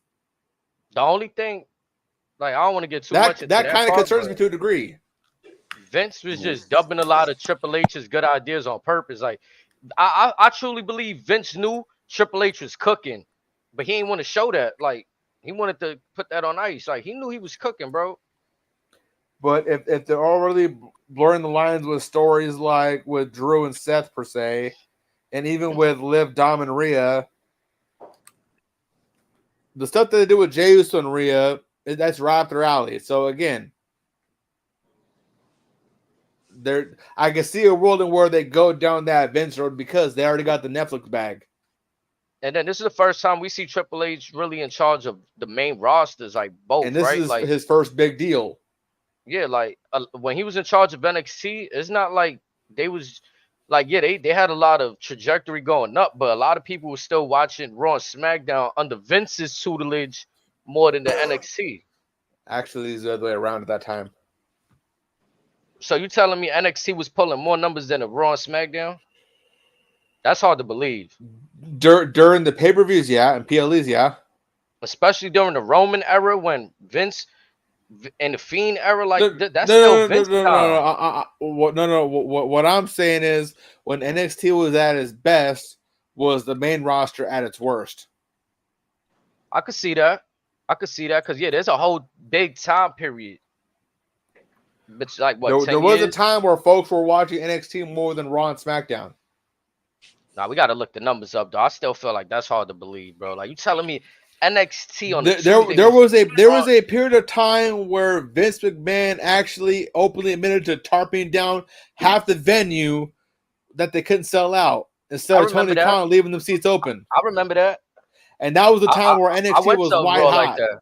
I went to a Raw like that and seen the whole section blacked off. I remember that. That's when I told you before, like that. That's when they had to be bringing Steve Austin and Undertaker to the Garden night after back to back. Like that And was even them that years. wasn't working. Listen, Crazy. Leighton them is saying all greens, man. Every storyline is cooking. We don't need as far as get back to the Jay shit. I just personally wouldn't want to see the Jay and Rhea shit continue on. That's just me personally. But Now that's why one of those hold words. on. Why don't you want to see it? If I could ask that. Because we got other shit to get ready for. Like you don't want to But have him in that when he should be getting ready for this. Yes, other shit to Okay. do with him. Yeah. and Yeah. Shit with that Jimmy. ties into Shit my with shit with fear Jimmy. that Get that. We got the Thomas and the brothers. Like I thought we wanted to see that. Like Was it a mistake to just take him away completely, or y'all needed a baby face yes, that bad? Yeah. Cause I think people was because on again, board with it. Give him the singles run. Keep like, oh yeah, keep him Yeah, he again, got a the single Yeet stuff, run. He got it. He had it. the Yeet, Like, the Yeet stuff is lightning ball. Okay, we get that, but again, like that ties into my fear of what Snake was saying. If you let the shit with Rhea ride out too long, and if this is how you bring Jimmy back in, Triple H, you on that Vince McMahon bullshit. bro, No, I y'all think think they Triple bring H it is just back? That Triple H cannot shit. be the reason you bring Jimmy back into this. If y'all think Jimmy and him ain't coming back for no other reason than the bloodline story, y'all is wilding, bro. No, I think I'm that's saying immediately I'm what Jimmy saying gotta that be in better touch. not be one of the catalysts or one of the main reasons behind it. That better not be it. I feel like the whole Jay Rhea shit, like it make a little like they threw that out there because Dom and Liv is wooty woo, so it give Rhea somebody to play with to get back at Dom. But like this Rhea and Liv shit is SummerSlam is here. Like they finna get it on. Like I don't feel like Now after that you have hit to. me out. But This is where I feel like they missed the ball for a few reasons, Snakes. Remember I said at the King of the Ring, they could have had Jay versus Tama, right? At the finale. And Tama win. Remember I said that. But then hold on. Let me cook. That winner faces the respective champion at SummerSlam, right? Like Solo is supposed to be Cody right now, right? I said this. Tama could have gave him the King of the Ring, like the right to fight for that champ. I said that. So you would have had even back then starting up the J back with the bloodline, even having both of them in the Money in the Bank match when they had, I think it was Tama Tonga in that qualifying match with Randy Orton and Carmelo Hayes. You had a chance to put him in the match and further to like get some seeds planted in there. You know what I'm saying? So with the J, I don't know what they really got in mind with him, but they had a few chances to. I feel You know like what I'm saying? I feel like it's right there. Like it's literally right there. It Like is. Jimmy comes It back. is. Like he's going to save his brother. Like he's going to save Jimmy. Like Jay's But going to again, help his brother, bro. Whenever Jimmy come back and he gets pummeled by this new bloodline, Jay is going to be implemented. I'm just And saying it Sammy better might not run have with nothing to him. do with Sammy Judgment might Day. come with him. And that's how His ass can Sammy stay gets back it. too. Huh? Sammy can stay back too. No, I don't want him in this either. I mean, if we're gonna even the odds, because if Hikaleo coming, they 5 deep. Like, you feel me? They 5 strong, man. That's all I'm saying. We're gonna even the numbers out. But War games, right? Survivor Series. So what? Roman got a call on his nemesis Brock Lesnar for help. Cause that's like But again, you still potentially have Lance. You potentially have Zilla as well. Seth Rollins. You need Cody Rhodes. Yeah, you Again, need the help I of guess your nemesis. honestly, to be real, I can see Cody and Punk long before I can see everybody else. In this stage right Realistically, now, immediately, realistically, but he got options. There's options on the table. I can see the Usos, Roman, Cody, and Punk versus the Bloodline. Man, if I could have it my way, man, what if it was a War Games of fucking like if Jay wasn't implemented yet, like y'all saying, and it's Jimmy. What is it? 5-on-5, right? Usually, yeah.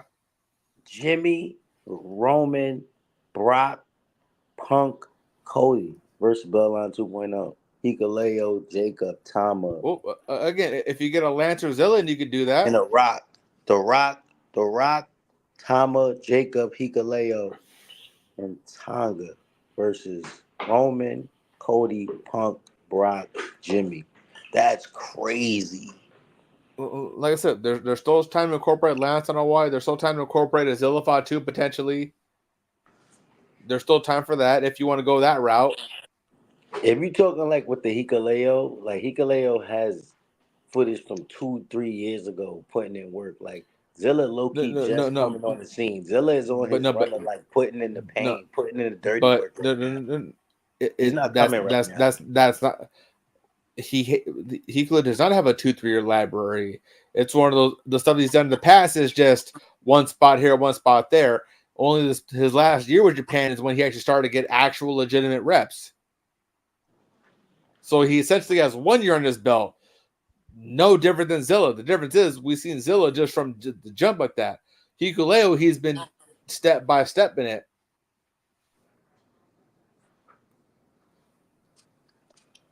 I mean, you see how long it took for Jacob to get a deal with the way he is, how really is the life he lived, and he had to dedicate to this different shit. I know he's having the time of his life too. I know he's and Jacob's put some years in this.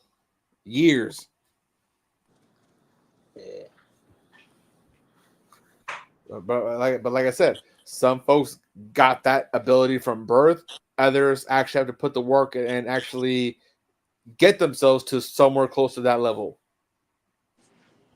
And some of them is from the family tree. Is in them. Is already in them.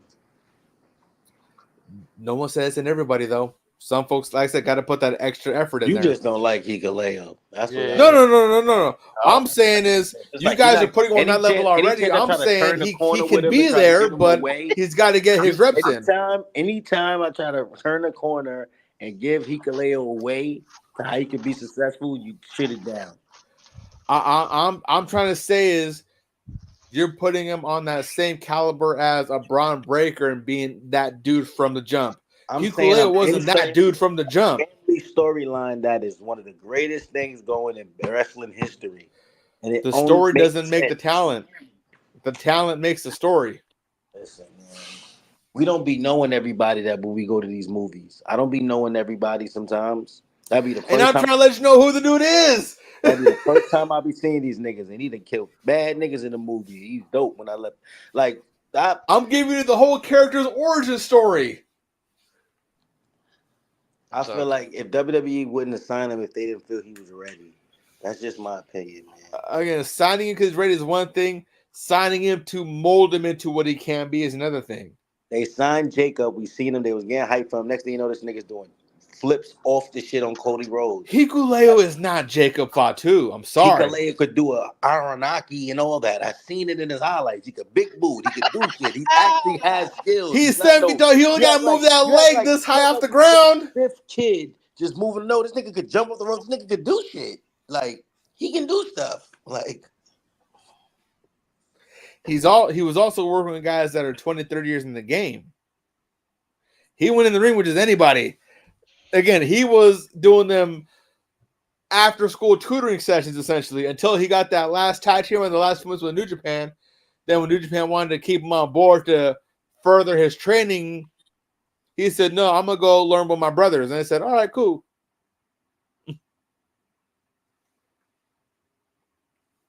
Again, he can be there, but he's not already on that level that you guys might think he is. That All they're gonna right, put but him this on. man has went toe to toe with Jay White. Everybody, like this man has went toe to toe with some of the best in the world. So like, And how Jay can you White say was that the he's not teacher. ready? Hikuleo is the student. Okay, but how did he do in that match against Jay White? It was a 2-minute squash match. So he can't do 2 minutes of work in SummerSlam. My question to you You is: don't are you want him to saying get put that? on. The thing, your problem is you don't want him to get that spot. You don't want No, to no, see no. I'm saying he's not the level you think he is just yet. Okay, my question to you is this: if someone's in 50 squash matches consecutively and they have one spot in each match, does that highlight reel amount to them being a main event guy? If they're constantly in 90-second squash matches. We're not asking him to be a main event guy. But I'm saying if you have him in that moment to where he comes after Roman, you're telling us he's going to be that guy. Don't do that to him. He can't be the big nigga in the set, just the one to not be fucked with. Like I don't know. You got that in Jacob already. Why you can't have a whole crew of them? Why does anyone have to be less because than there's like, levels. Ain't nothing wrong with having levels of hierarchy. This is a new faction. This is a new era. Okay, so the Wyatt Tongaloa been getting the same level. He just getting the botch situation. Tongaloa has got great spots. He's missing low blows. He's missing how to get out the ring. What do you mean? The first time he got there, the nigga botched him. I'm sorry, him jumping out the ring is different than him giving a boot to the fucking number one guy in the company. I never seen nobody botch a low blow. Like he punched Kevin Owens in the ass. But those moments are vastly different than giving the number one guy in the company a boot and getting over on him. Two different scenarios, two different situations. It's creating suspense. It's creating story. Like I don't know how the way I'm looking at it. I don't know the way I'm viewing it. You're not seeing it how I'm viewing it. I'm just saying, not everyone in the family nice like that. Some guys are still learning. Some folks, T-Clue still got the training wheels on. So what does he have to learn? Again, like I said, you bring him in at SmackDown on that Friday, and then like I said, if Roman comes or whatever, if Solo has everybody bow out, they all bow out, and like I said, Solo does the route of again. This between you and I, we're not going to sacrifice the new kid on the block right away. My thing is, it's what happens after that first impression is what elevates him to that next chapter, or it just kills him entirely.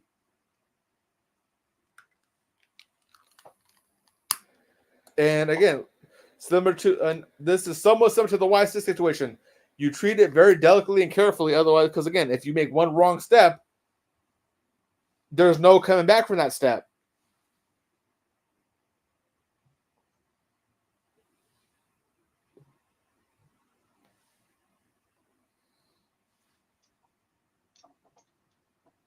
Nah, I mean, listen. I think they'll be just right.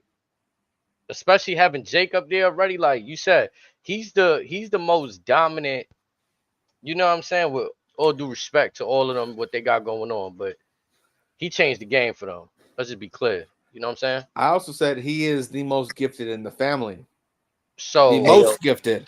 Once again, that's what I'm saying. We're not looking at Hikuleo to come through and be like, oh, he needs to go past that standard. I mean, at least I'm not. HD, let me just throw this out there. We talking about grind work. This man since 2016, has been all over putting in the work. He has it. Go look it up. You could go YouTube this guy's work. Like from 2016 to 2019. This man has This man has all type of finishers, gunslingers. This man does mad stuff. That's all I'm saying. The way you making him seem like he's a goddamn amateur, like he just started wrestling last week. That's how you made me feel about it. I'm saying he's he's ready. Like he's ready. No. He started training 2016 with Japan. They had him in the Young Lion camp for 3 years. He wasn't doing shit. Nah. In the most Young This Lion man matches, fought- you're there just to this fluff man- the main guy up. You ain't doing shit. You taking This the loss. man- You get one move, that's it. I did my research. This kid is more than ready, Razor. You tripping, man. Come on, man. And look at what the people are saying. You like to just put the pulse of the people. Look at what the people are saying in the comments. They're thirsting for him to join this shit. They're thirsting for him to join the bloodline. They want to see Hikuleo in it. They're asking again, for it. joining the bloodline is one Just started thing. wrestling last Tuesday. Why people want him to join the bloodline? And Joining the the tallest bloodline member is- to date. Joining the bloodline is one thing. Putting him in a spot to where you were having him go over the number one guy in the company He's It's not not is going an over. entirely It's different hit him by thing. He's not going surprise. over. Roman got caught by surprise. If Got he caught comes slipping by in after surprise. Roman in that main event spot of SummerSlam, puts the pause on him, he's gone over on the number one guy in the company. You were By putting him on that surprise. Brock Roman didn't see Lesnar him pedestal coming. right then and there. Not face to face yet. Roman didn't see him. He got caught off guard. Even if he gets snaked, you were putting him on that Brock Lesnar pedestal right away. Nah. Man, I don't know, man. I'm trying to create cinema. We don't got You time don't for put this. you don't You want put the Hikuleo to be stunt the double NXT in the main champion scene with of the Trick Williams and clip. them. Like, we don't got time for that, bro. To be over there with Ethan and Page and them. Come on, man. We ain't bringing him here for that, bro. We Yo, are y'all not be over bringing here Hikuleo from crying, Japan bro. to come run through NXT roster. If you believe that, you are mistaken. Solo spent time in NXT. Did he not? That's different, man. Like I was. And look No, how much it's not. time- No, it's not. Two bathroom breaks. Like it was done. Was Solo that guy when he first got to WWE? Realistically, What he look like now? Solo that guy when he first got to What he look like WWE. now? We literally watched He him looks grow. like We That literally- guy when he literally first got to watched Solo grow in WWE. front of our eyes. Answer the question, please. Literally watched Solo grow in front of our eyes. That's what's beautiful about Solo's progression. He came and looked nothing and not ready. And look at him now, the tribal leader. Like, what do you mean? HD was Solo Sikoa the street champion. That guy NXT when he first got there. Nah, he had to fight for that. He was getting.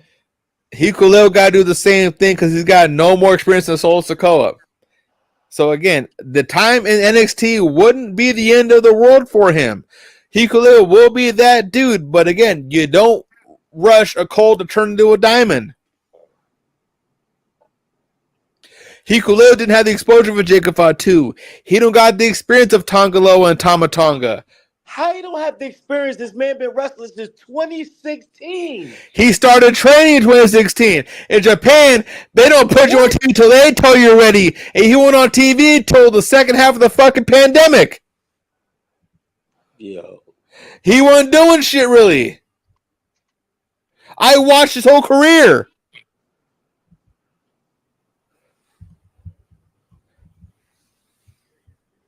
Again, he can be there, but again, let him work at his own pace.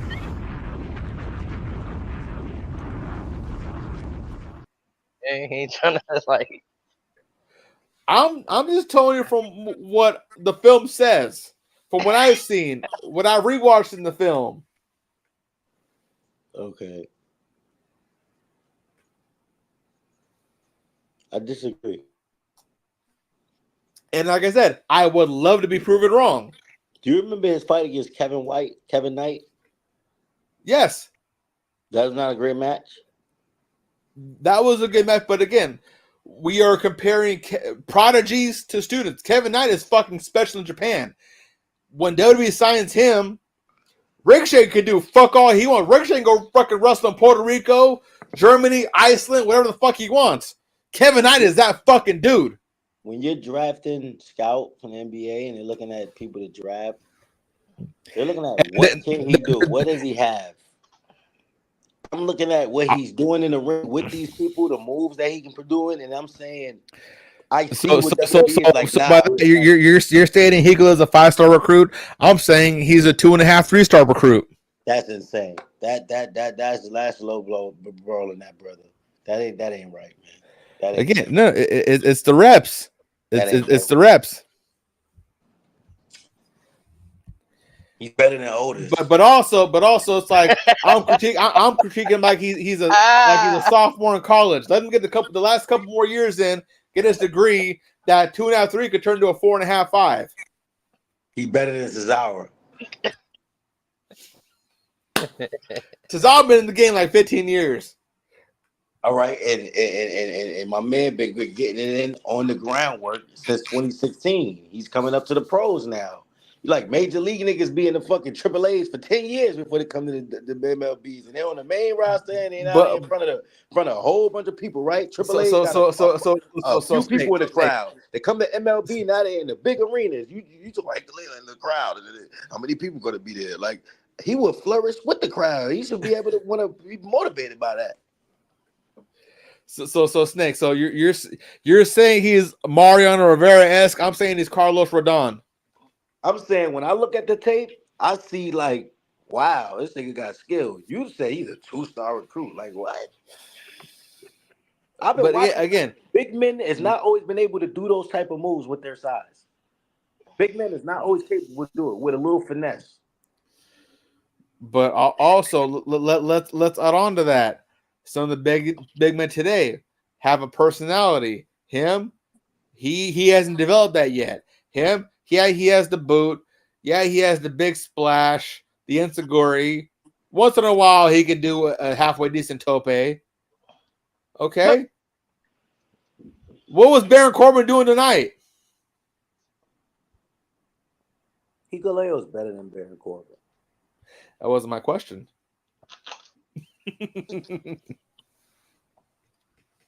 Nah, I might have stepped over too much with that one. My bad, Baron. I might be, my bad. My bad. Okay, have you seen Ivar with the Viking Raiders? What he can do? Oh yeah, as a solo competitor, yeah, he's great. He's great. Yeah. Again, kind of out the way he's been at. But I'm just saying, you got guys that are bigger than him that can do the same shit that he's doing. It's just again, Hikuleo, he's bloodline. The story doesn't make the talent. How the story doesn't make the talent and they gotta fit? These are the people that fit. They do. Oh, okay, so what if they randomly throw in Naomi in the bloodline, or what if they randomly throw in Ava Raine in the bloodline? How would they throw Naomi in it? Why? She was married to Jay. Jay went with them. Their family. That's what you're telling me. Their family. Therefore they're in. There was a moment where they could bring them together. I'm sure they would, but there's nothing going on for it to go that way. Thank you. There's a spot for them to make Hikuleo a star. You don't want to see it. I'm just saying, like I said, there's a pecking order. You feel like if he peed on Roman, people are going to expect so much from the kid, and he's not ready. Like, what do you mean? You're telling us he's that dude already. The kid so film. He look all right. Okay, so let me give you a little scenario situation. All right, say Brock Lesnar is the current champion. Okay, out of the blue, Javon Evans beats him for the title.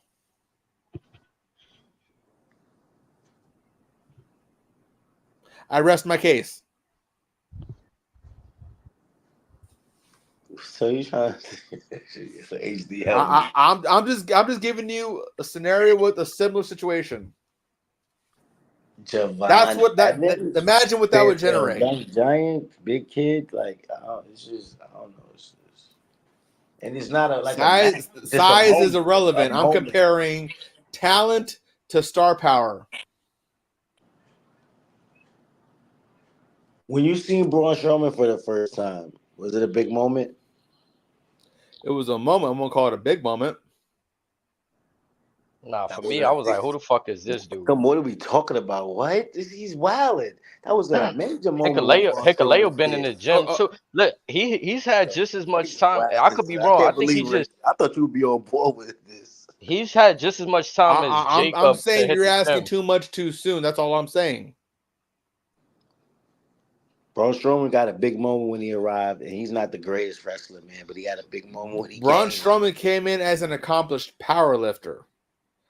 Hikuleo came in as a guy, played college basketball, and then didn't even finish that and went to New Japan. And then he did finish his schooling there, then went and signed with WWE. How many years How many years has he been on the ground? Wrestling continuously, maybe year and a half. Come on, it's worked from him. Yeah, I knew that's not the answer Every- Snakes was looking for. So what you're saying He's just is not gonna give everyone. him So nothing. what you're insinuating is that whole Just not gonna family, they're give all him nothing. automatic quick studies. That's You just what want to you're saying? erase his whole history because he hasn't had a consistent wrestling matches. No. My question, so I'm trying to get for clarification is: are you assuming that the entire family, they're all quick studies, that they all get it from the jump? That they all get it from the jump? Is that what you're insinuating?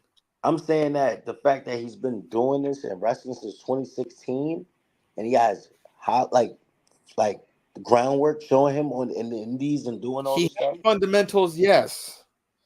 That doesn't always constitute as being a top guy from the gates. All right, so what if he proves you wrong? Again, like I said, I would love to be proven wrong. It seems like you just don't like him. No, again, I was a fan of his work. Again, loved his work with God, with El Phantasmo, with their tag team run going into Wrestle Kingdom. I thought it was strange that they lost the belt so quickly at Wrestle Kingdom. But again, I didn't think he would go to WWE this soon. How would he go a little fair in that GW tournament you were talking about? What? Remember that tournament you were talking about with all the great the G1? Yeah. Yeah, he didn't do shit in the G1. He won maybe 2 matches. When was that? Last year. Again, you have 2 victories and you lose 7 of them in a tournament. Round robin tournament. You were one of the first guys eliminated in the tournament. I don't know, man. Again, like I said, he's not there yet. I'm not saying he can't be there.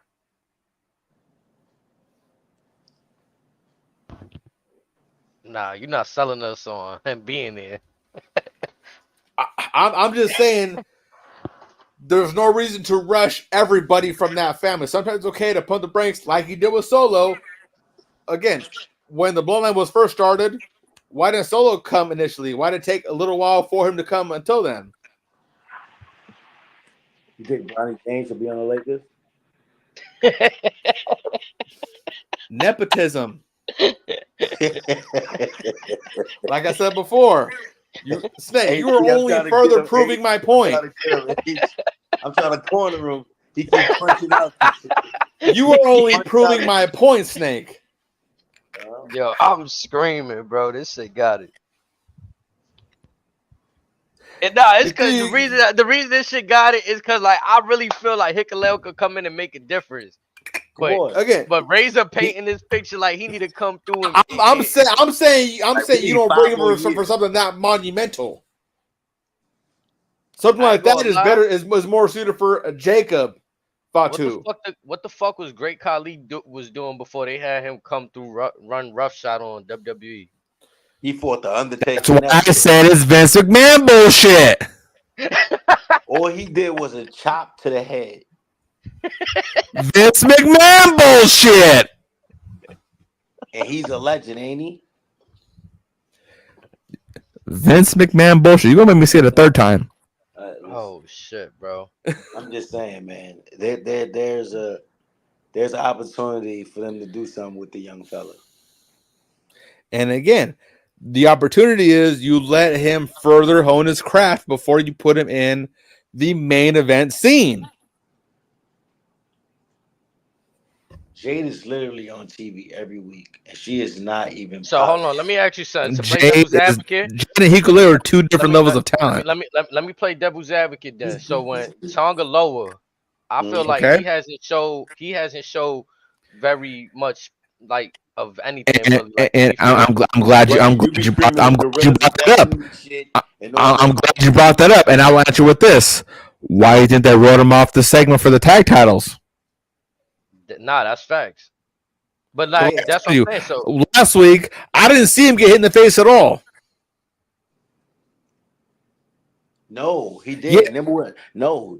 Kevin Owens grabbed him and scraped his face. He did. He did. Haku's move. He stole their father. He stole one of their father's move. He did it to Tonga. and what was it? The right eye, not the left?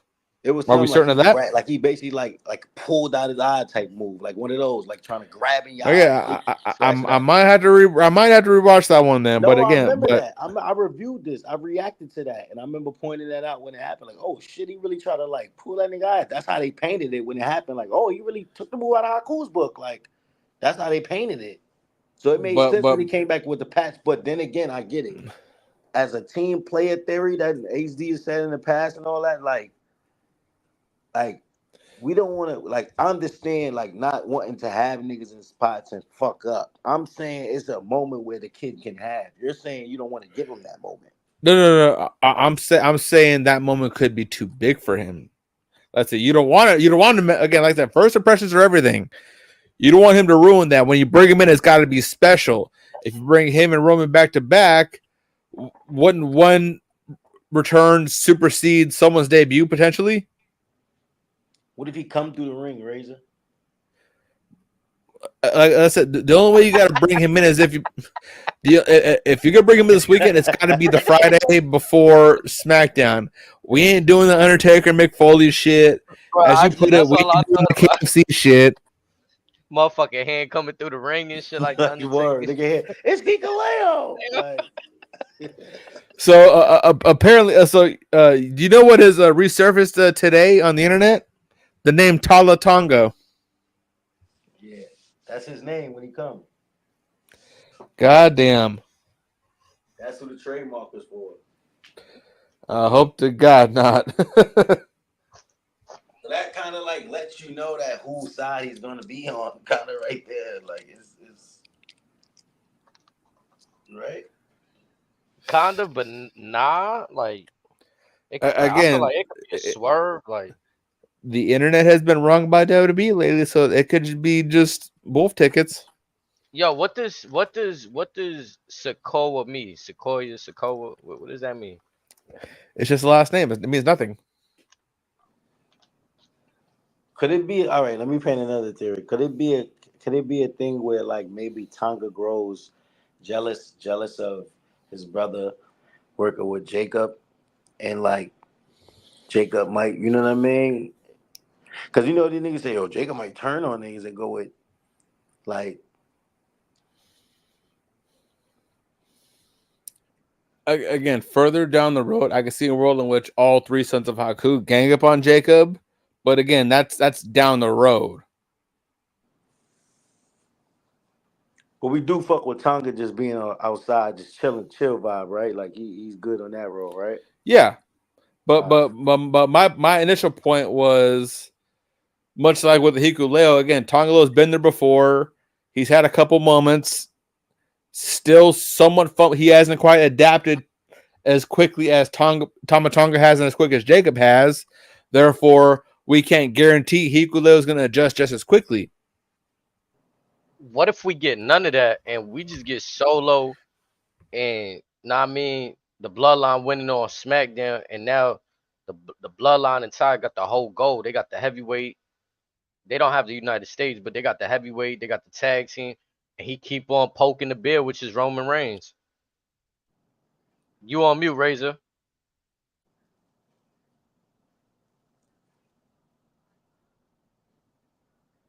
Yeah, I don't know why. So it shows like you're I feel like his microphone. It's probably his microphone. Can you hear me now? Yep.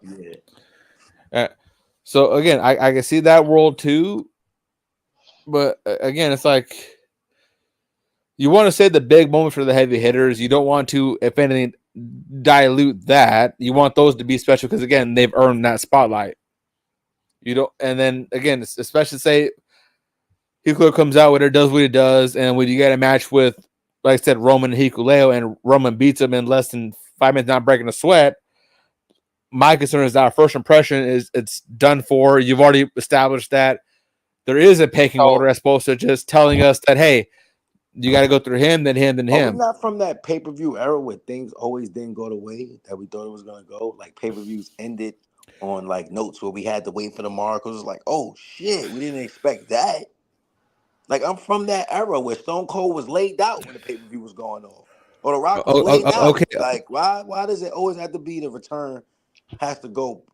You know what I mean? Like, For the good way. yeah, like Roman is still like wasn't So always so liked. People saying are screaming for him hypothetically. back because they hate Solo. It's not like he was always liked. Like, Yeah, it could continue to build heat on the Bloodline 2.0. So you're saying hypothetically Solo wins and then we don't get no Roman come out on Saturday. I suggest that's a theory. Like I said, that might be the best case scenario. Could be a whack theory. Roman?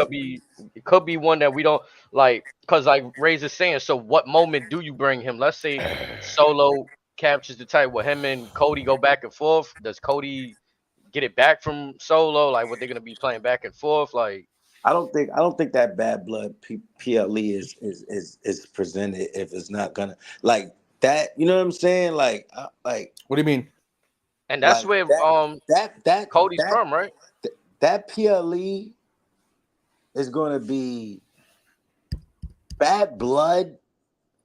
Got to be some family shit. I see a Hell in a Cell match happening there. So you think what that's where you get Roman Solo Like one? like the first chapter, like the Roman Solo shit. You know what I mean? Shit like that. I can see that. I mean, maybe Cody's still the champion, but he gonna handle that family business. But actually, like you said, so he does claim Atlanta as his hometown. Cody Rhodes, right? Yeah, or like Marietta, but yeah, still close to Atlanta. So does he walk into that pay-per-view without a championship? I mean, I think he can. But and when's Bad Blood? October? That's in what we in damn near what's that, 2 months, 3 months? Mm-hmm. I mean, fucking August is right around the corner. That should just turn left and you right there in August. And I'm telling you, like, before Roman go for the title to get his strap back or whatever that's gonna be with Cody, however they do that. That nigga Solo has the family shit around his neck already. Like, it's shit that Roman gotta go get off the gate. Yeah, it's shit he gotta address out the gate with his own blood. Like, he brought this man. This was his enforcer. Like, you really traded on me? You beat on my wise man.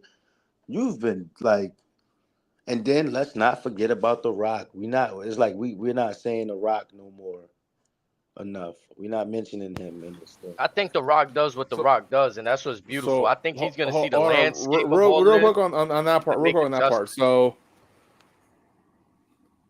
do we just ignore his beef with Seth then? You want this? I mean, to be honest, hold on. There's mad blocks that could be spin if you talking about from that WrestleMania moment. From WrestleMania to the disassemblance of the Shield, we have just passed the 10th. We were approaching the 10th anniversary of that happening. You talk about Roman or The Rock? Roman. Nah, I thought you talk about The Rock. No, I'm talking about at what point, either this year or next year, do we get to Roman versus Seth? Because again, we are approaching the 10-year anniversary of the Shield breaking up. Why do you think that storyline is going to get built again? Because Seth is the one guy Roman has never beaten one-on-one. And if Seth didn't come out with the Shield music, in Roman's mind, he'd still be World Heavyweight Champion. But he got his lick back. That's why he lost his gold. But again, that lick back cost him, which means he didn't get that lick back. That's just how dare you. That's how dare you play that music in front of me again. I got business to take care of. That shit was instant karma right there. That shit wasn't even like, that shit was just boop boop. Like, yeah, but then he got to blame himself and take accountability for that. And that's why Paul Heyman came out and said that when they was doing them promotions early on. We're taking accountability. Roman has stated Paul's words before. Remember, day one morning, Roman Reigns tweet video. We don't know if his mindset is he looked at over everything and he understand why things happen. He went back to the past. Seth is his brother. We don't know that. Why do he still have to be in that? I got rage for Seth. I'm just saying we want Roman right now. I'm just saying we can't put that to bed just yet. That's all I'm saying. I think, like I stated, not now. Roman was too calculated with this whole bloodline when he wanted, like, he just wanted championships and family success. He ain't care about no other superstars, no other, none of that. Like, But here's the thing though, like Seth played the Shield music. Anytime he hears that music, that man just sees red. Nothing else matters. yeah, because When he wrestled Seth Rollins for his championship, Roman technically lost by disqualification. Yeah, but it's a matter of being taunted, like out of sight, out of mind, though. Like he don't be really. Everybody's got that Achilles heel. There was mad people that stepped in Roman's business at WrestleMania, bro. Not just Seth Rollins, bro. John Cena's got his talk coming up. He stepped his nose in it. And then no funny shit, knowing what we know. It don't gotta be Seth. Like not the pill what I'm back saying is the magic, but like, come on, bro. They could have reached with that moment. Like Roman can't end this. You make like Roman cannot end his career unless he gets his win on Seth. Like, come on. No. What I'm saying is, again, the reason why Roman still holds his grudge over Seth is because, again, one, he's never beaten him, and two, the two times that Seth has gotten in his head the most is when he's played the Shield music. In Roman's mind, that's never going to go to bed because Seth is always going to have that in his back pocket. So he's going to go back to being a heel again. I'm saying Seth will probably be the heel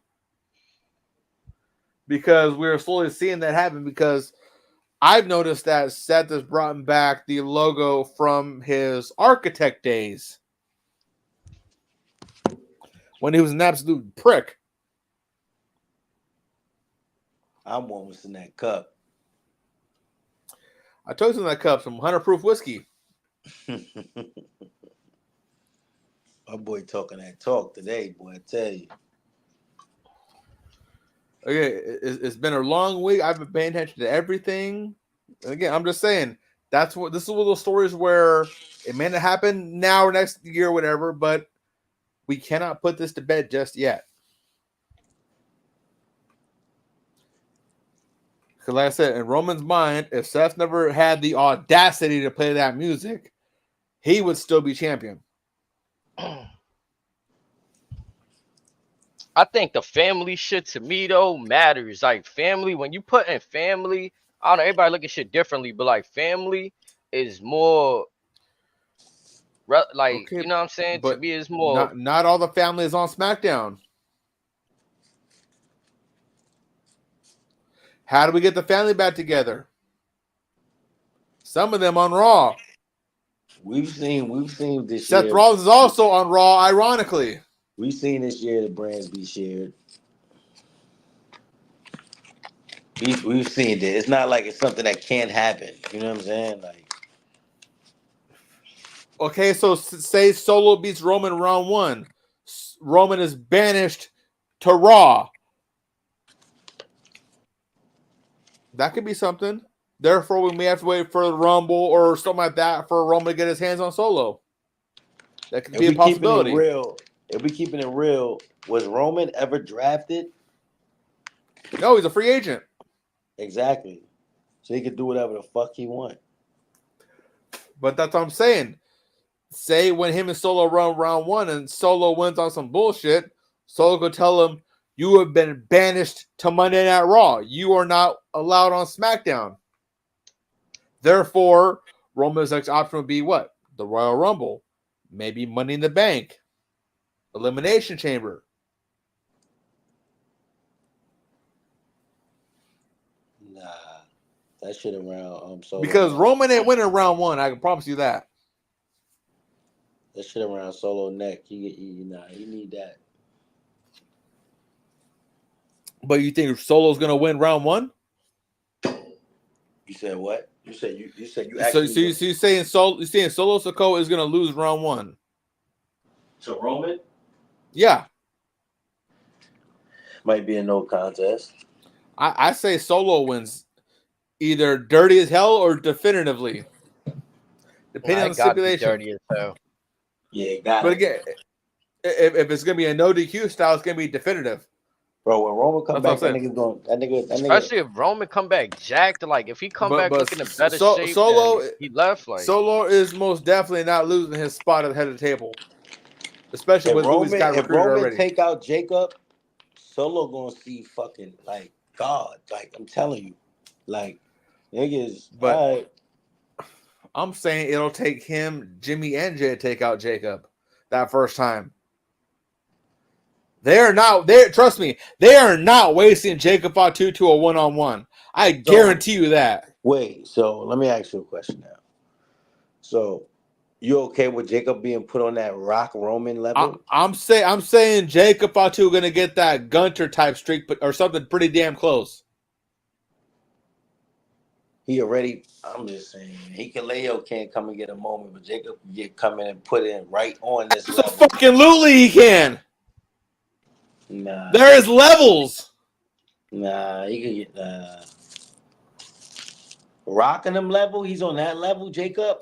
I'm putting Jacob on the Brock Lesnar level, on the Gunter What? level. Undertaker's 16, 17, 20 and 0 record. Brock Lesnar level. WrestleMania Shawn Michaels level. I'm putting Jacob on that fucking level right goddamn now. Y'all crazy. All right. Y'all crazy. All right. I'm not doing that to Brock. There's nothing better than 2016 Brock on this earth. I need to go find that clip. Niggas got that man fucked up and forget that man's run. There is nothing. What does Jacob do more than Brock? A damn somersault? Like, come on, man. Come on, man. Come on, man. Come on, man. Come on, man. Come on. And I love Jacob, but y'all gonna make me really critique now. Okay. Not act like the man is just so goddamn flawed. Like the nigga's a monster, but come on. Watch He can anything involving him in the MLW World Title. He can still learn a little. He can still learn a little. Like you act like Hikaleo can learn. Like Jacob still learns some shit. Like, come on. Okay. Okay. Again, I would love to be proven wrong. I welcome it. He jumped into the damn turnbuckle, and then when he missed the splash and he jumped into the damn turnbuckle. Like, come on, man. He still have learned. Like him, come on, man. Everything ain't the greatest. Okay. I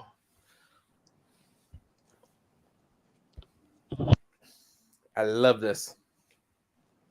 So I'm just gonna bring it back to this. HD, do you think Hikaleo could come to WWE and have an impact? Yeah. It just depends. Like, I even think, even if, let's say, you bring him in and he does that to Roman, and Roman beats him, what's the problem? He, like Ray used to say, he's still gaining experience. So you barked up the wrong tree. You thought you could fuck with Roman, and he had that moment, like you said, caught Roman by surprise. But ultimately, I think Roman should win that match. And the only match that should really be arguable is him and Jacob. Everybody else, Roman should be able to walk through, unless they playing him dirty. Solo, he might have a good, he been watching Roman, studying, so that a argument could be made there. But just straight pure like ring work, Roman should be running through all those guys, in my opinion.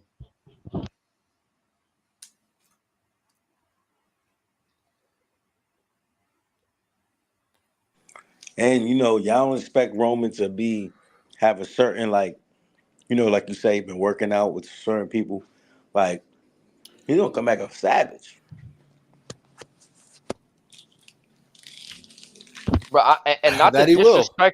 disrespect the young talent, but like we was just talking about, Razor, wrestling prime is like 40, that like that 35 to 40s, right? Like even like that 30, whatever. So like right now, The Rock is helping Roman cement his legacy. We worried about everybody else. The real, like Snake's been said at the end when he was telling us about, y'all was happy about Cody, but it was really the story been The Rock and Roman. Okay. So, what using that side as an example, Asian, let me ask you this: What if AEW allowed a Lee Moriarty to go 60 minutes with Swerve out the blue? Lee Moriarty just became the ROH champion tonight. Yeah, but again, it's fucking Wheeler Yuta. Are we serious about this? In Tony's world, we may see that very soon. I'm speaking as far on behalf of the hardcore audience with how Moriarty has been perceived over the years on mainstream television.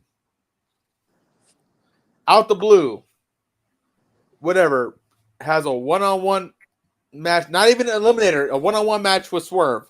60 minutes. He beats Swerve. Nah, but I understand the comparisons you make, but like Snake said, it's family shit. Like one could argue like once when they made the inclusion of Haku, everything made sense. Like, okay, they paying honor to that and homage to that lineage. But initially, it felt like, yo, hold on, y'all started bringing in distant cousins, and it was like a little like, hold on, what we doing? Like, if you ain't know, you kind of asking them questions. Like I said, I would love to be wrong on this one.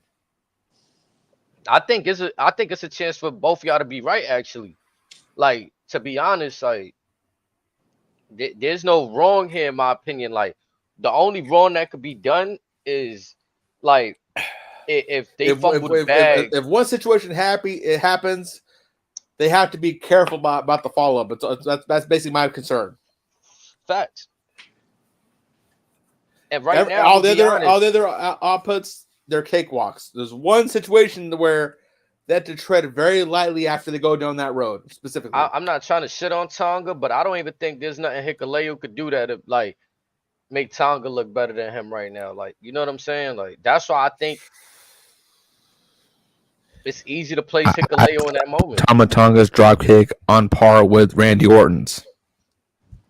No, Tonga lower. Let's not act like Solo was an 0-42 in some moment. Like, and now he's getting the number one, like getting a shot at Cody. Like this whole like.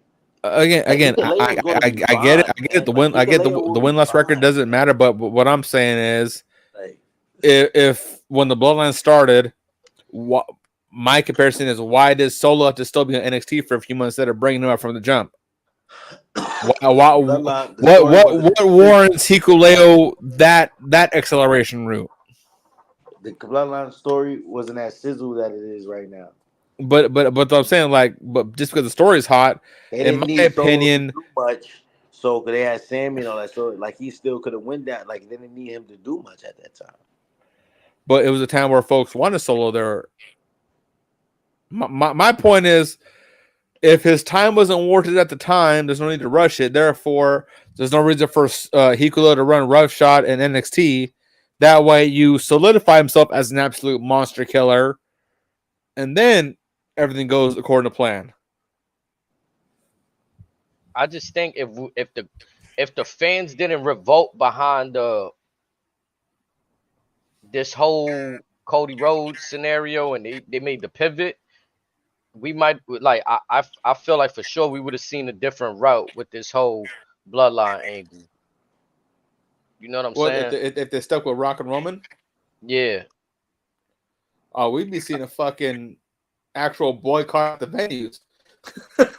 I think this expedited Solo's process, but that's okay. I ain't even tripping off that. Like, I'm all right with that, and everybody else being introduced. That's what I'm saying. I think when, especially Jacob made it all right. Like, he made everything all right. Like, I feel like before he came through, there might have been questions like, yo, what are they doing? What's the purpose? Like, you know what I'm saying? They put Solo Sikoa in Roman's shoes, man. Immediately. And let him take a break. I wouldn't say immediately because again, there's been several promos in the past where Roman has publicly stated, when I'm no longer the tribal chief, Solo will be the tribal chief. So Roman has put that in the universe already several times. Right. And yeah, but go back to the documentary though. Remember, all his image, everything changed along the way. Now he got the trench coat. Like he's made changes along the way to become like oh nah, like now he got like when he first became it, people had questions. You know what I'm saying? Like that's gonna happen. But like long as he put in the work and he dedicated to it, like feel me, like I just feel like for me personally, like I said, you don't see what I see in the young kids Hikuleo. But I think that moment, to that statement, WWE universe. But to that statement, Hikuleo never got actual exposure on a main event level like a Solo Sikoa has had. That's all I'm getting at. So you're throwing them to that fire already, and I'm just saying, he likely isn't ready for that moment yet. Moving forward, What moment you was throw him that with out there, Tanga Loa? he'll do what he's gonna do, but he'll just go through the motions. Wasn't that low blow moment in main event? But again, look what he hasn't done anything since then. If you think about it, he's just been standing around. Right, but he had chances to show. You telling me when he can get a chance to show, he can't do nothing? He's gotten since That's then what he's I'm got saying. since then he's got no more experience than Arya Davari during a fucking Bro, breakup of I a don't fight. believe that Hikuleo is not active. I don't believe that. I believe that he's been putting work. Bro, Even but if we there's don't no see it. way he could fumble a bag worse than that low blow. Come on. But what I'm saying is, since then, he's been given no more work than Davari, which is little to nothing. They notice mistakes. They probably tell him, "Hey, we thought you gotten better. We're gonna have you do this. We're gonna write you off of this. Let's get you back in the lab." I'm saying with Hikuleo, they see he's still figuring this and this out. Though they could give him like I said, they could have been giving him the Jade treatment, but Jade was given somewhat of a main event role with her undefeated streak on AEW when they brought her on. Hikuleo, he'd had a couple openers, maybe an intermission match with the tag titles, which is at the time was probably the third or fourth number title on the New Japan roster. He was still considered at best a mid-card guy. So to throw him in a spot where he's immediately on a level of a Jacob or Roman is insane, and you're asking too much of him. Let us break him in. Like I said, when Solo came into NXT, he had a shot at a North America title, did that, dropped that, went to the main roster. Why not let Hikuleo do that, or let Hikuleo have the NXT title? I don't want to see Jacob Minogue at NXT. I want to see them down there. Like for what? They're gonna kill everybody. But again, if you have Hikuleo as NXT champion, there's your gateway right there. The bloodline runs everything. The bloodline is everything. Let's skip that process, and when y'all see him, y'all feel like he did all that already. But again, the number 2 belt is one thing. The number 1 belt is another thing. Hikuleo gets that. Solo can say, "Yeah, I brought that here." Again, Solo on his he's on his Suge 9 stuff. He brought in the Gorillas of Destiny, brought in the third son of Haku.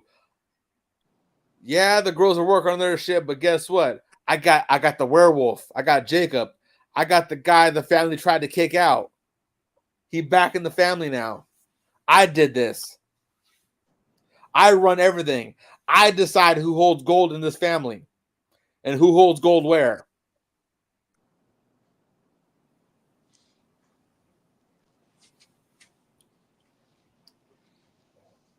Shout out to Hikuleo, man.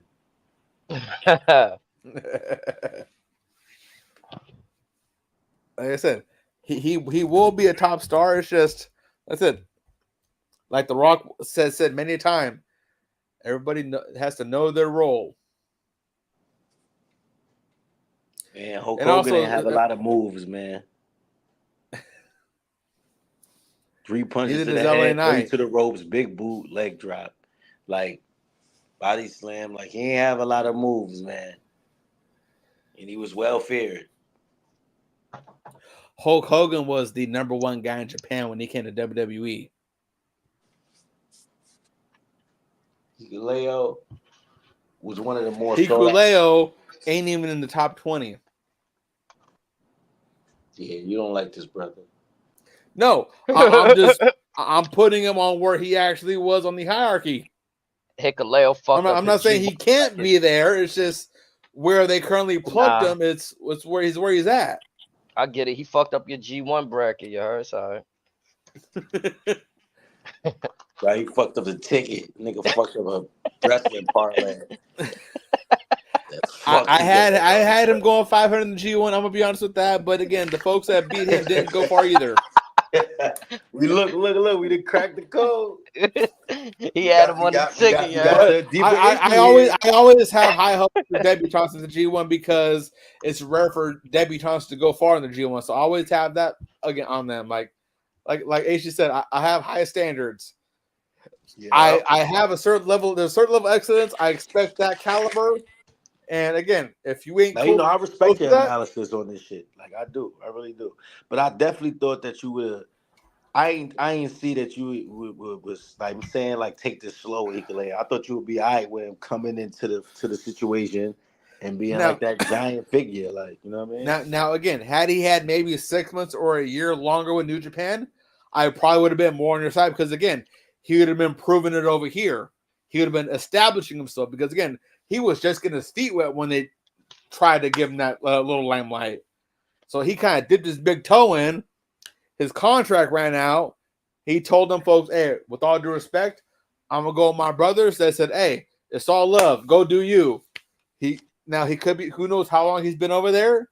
But again, New Japan was gonna try to groom him for that. He just said, "Hey, my brothers are here. I think I'm good. Appreciate y'all."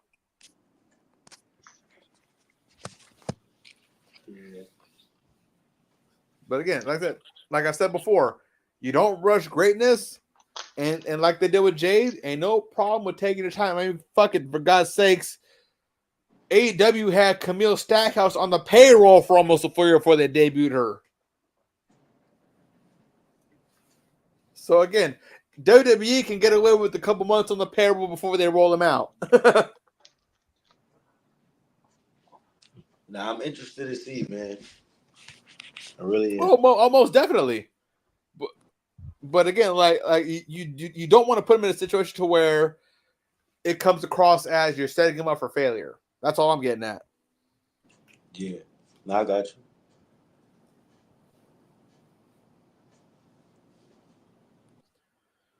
Future SmackDown Tag Champion, a little quiet over there. I'm just looking at the calendar. We really got 1 week before shit really ultimately hits the fan. Yeah.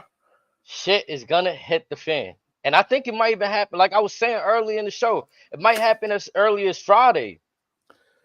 It could start as early as Monday. What if the Bloodline doesn't win the tag champs and we see an interference from Jimmy on some troll shit?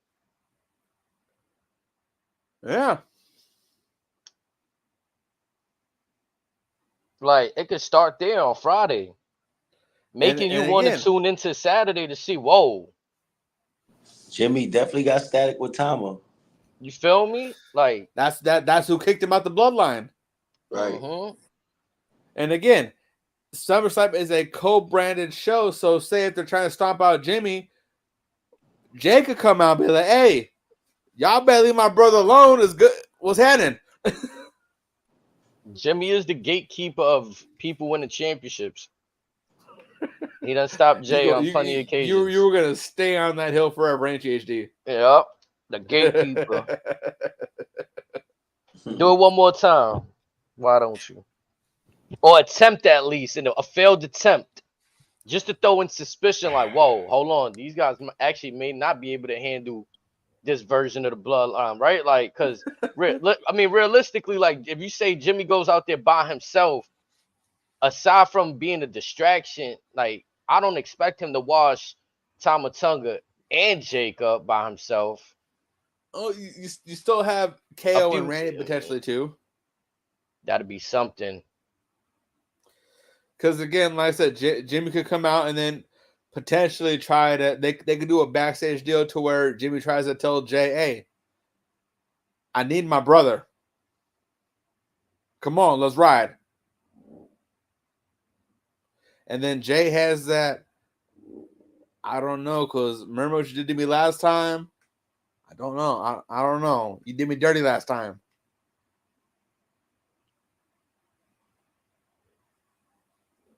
And then again, that's how we could, like we talked about before, past months, maybe include Rikishi, maybe ultimately include Haku. There's a lot of ways they can go with a lot of situations, but again, this Friday is going to be very damn telling. Mm-hmm. Hell, I'm even here for Monday, it. even if for whatever reason they mention, oh yeah, and Jey Uso's gonna be on SmackDown this Friday. Uh-huh. What? You know how we get those Uh-huh. random like, oh yeah, they just gonna be They on this definitely, The show, they internet's gonna definitely be like wouldn't. this. They wouldn't have told us that Jimmy was cleared either. Like, you know what I mean? and Jay's Yeah. not really doing nothing SummerSlam weekend, right? Like Jay's not in the match. Right. Am I No. Exactly. mistaken? Nope. Exactly. Think Nope. about that. He is not involved in a match. So wouldn't that be the perfect setup for, like, what about, think about the pop of you, the fans being able to do, it's just me, ooh, like saving Jimmy after getting punched on. Or instead You muted yourself, brother. That's that bullshit, Mike. Every time you about to say some shit. oh no. my wire was loose apparently. But anyways, what I was saying, instead of it's just me, Oos, we could hear day one ish potentially make a return. Who Yeah, I was gonna knows? say that. What do they do about their themes? Because they both got like themes saying "fuck family," like Jimmy shit's like.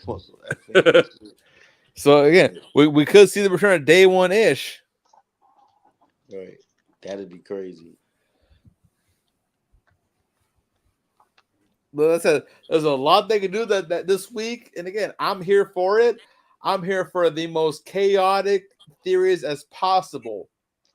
Whether I'm right or wrong, I'm gonna sit my ass down. I'm gonna get some popcorn. I'm gonna maybe a good steak or whatever, ice cold drink, and I'm gonna enjoy the show. That's a fact. That don't sound bad at all. Because at the end of the day, It's still more entertaining than the other show. You know what I mean?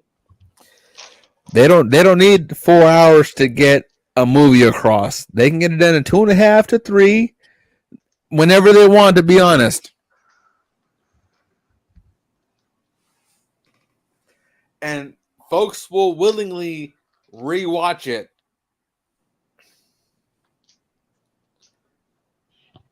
Actually, have you ever heard anyone rewatching any AEW pay-per-view? Nah, I mean, Have you heard anyone rewatch Wembley from last year? nah. With the exception of the original All In, which wasn't an AEW pay-per-view. Have you heard anybody rewatch any AEW related pay-per-view? Only the hardcore ones. I didn't even hear that, to be honest. Crazy. Now, me personally, I've rewatched the original All In because I absolutely loved the Nick Aldis Cody match. That's just me. I even love the Kazuchika Okada Marty Scurll match because a lot of folks at the time thought Marty Scurll was on his way to WWE because they wanted him before the speaking out movement. Now, did you watch When he the got pay-per-view in its entirety, or you just went back for those matches? Oh, I watched it bell to bell because it was that good of a show. Respectfully, I'm about to say, like I've been saying, since WrestleMania, almost all the pay-per-views been like, especially the last card, Money in the Bank, everything was crazy. so Like since about rewatchable. maybe so that this was All In One was what 2018, maybe. Give it So take. since about probably about then, but since then, not counting that counting that pay-per-view, there's about maybe 7 pay-per-view / PLEs that I've willingly rewatched because they're that good from bell to bell. Certain matches I've seen more times than that, but there's been a few PLEs recently since then that I've willingly rewatched because again they're that good. A couple of them are actually AEW pay-per-views, believe it or not, because again I thought that card specifically was very good.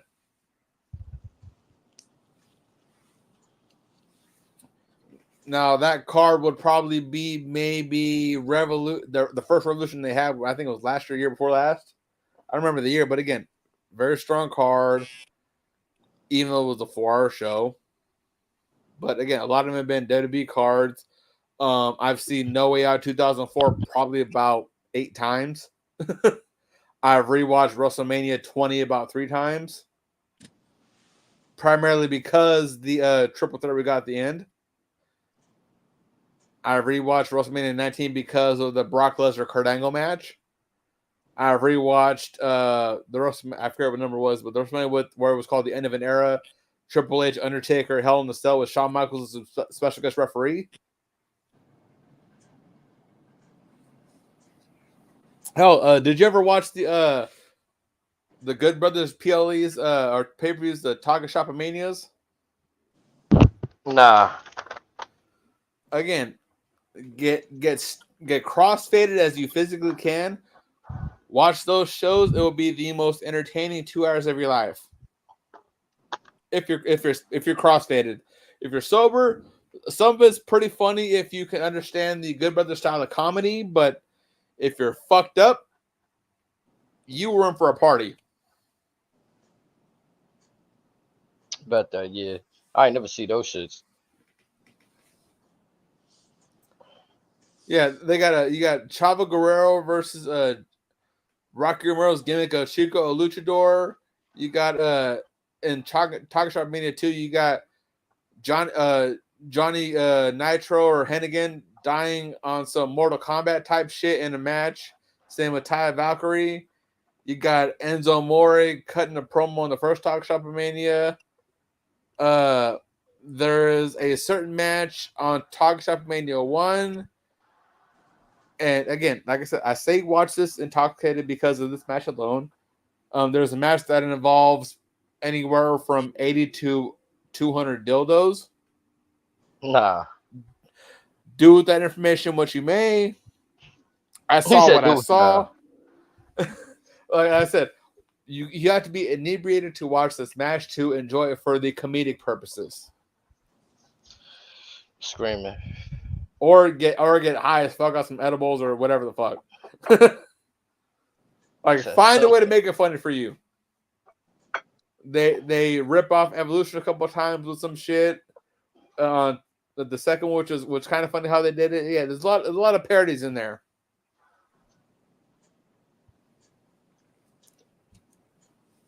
Yeah, you're gonna have to send me that shit because I know me and I will forget to search that shit up. I know Snake shaking his head right now in disgust. Nah, not really, man. I was over here rolling up a blunt. I was like, he probably just like this. Just, y'all got any? I signed up for this. Y'all got any last predictions for SummerSlam before we, or for what y'all think gonna come in next week? Yeah, I'm about to say before the. I will most definitely have some next week. So I ask y'all this: is it for certain Bloodline is winning the championship, tag team championships next week? I don't know. I'd be surprised if they lost, to be honest. Right. Damn, for DIY, y'all just damn. Just sucks to be them, huh? Like I said, like I honestly feel bad for DIY. They had one successful title defense. Things could have went worse. Yeah, but look who they get step in the ring with now. That's the cost of doing business. Y'all want to be a tag team? Y'all want to be DIY? DIY didn't beat Authors of Pain in NXT.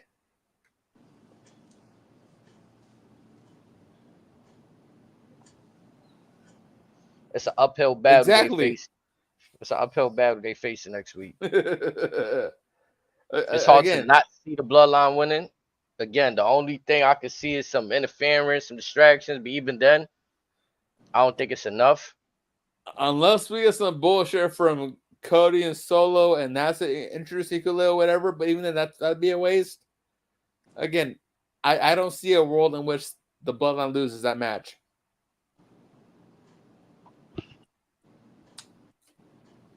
Well, yeah, I heard it. What I will say is, in about a little over an hour and a half, will be night 5 of the G1 Climax. I know you hyped for that. And I'm definitely hyped for it because again, like Snakes, if you haven't had a chance to watch this year's G1, if you want, again, actually you too, I will happily Venmo you the money to watch this tournament because this is hands down the most strenuous tournament in all of professional wrestling. Like this is where dudes become dogs, and they're going all these venues all over Japan. Whatever, it's a round robin tournament. The winner will be decided in about 2.5, maybe 3 weeks.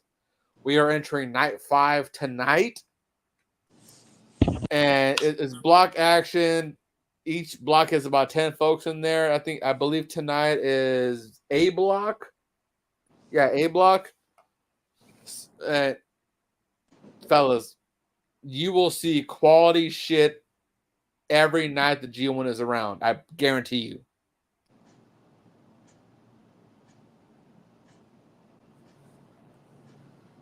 Snake don't feel convinced.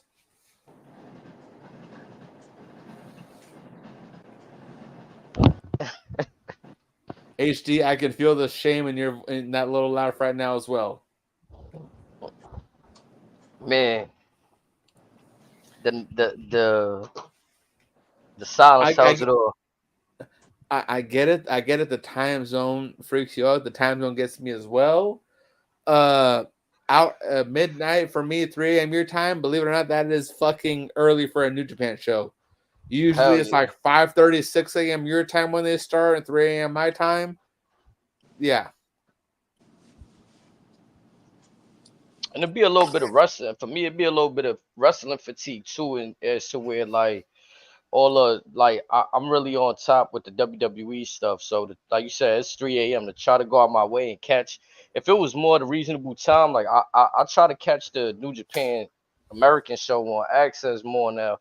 But to catch the other shows that's happening out there at that time, yeah, that should be a little crazy. I'm glad you brought that up. So the plan for this year's Wrestle Kingdom January 4th is they want to have the show start on a time where it's more feasible for North America. Right, even if they give us the tape, even if they give us the tape version though, I'm cool with that, No. They're talking about for their live airing of Wrestle Kingdom in 2025. They want it to be like 10, 11, or like 9, 10 p.m. your time, and then no, it was like 8 p.m. your time, whatever, 11 p.m. my time, and that's dumbass early for us. Which would be like how we get the European playlist for you it's like noon, me it's 9 a.m. For them, their WrestleMania will be an early morning show versus a late night show. Oh. So would you two be invested if Japan's WrestleMania was available at a feasible time for you guys?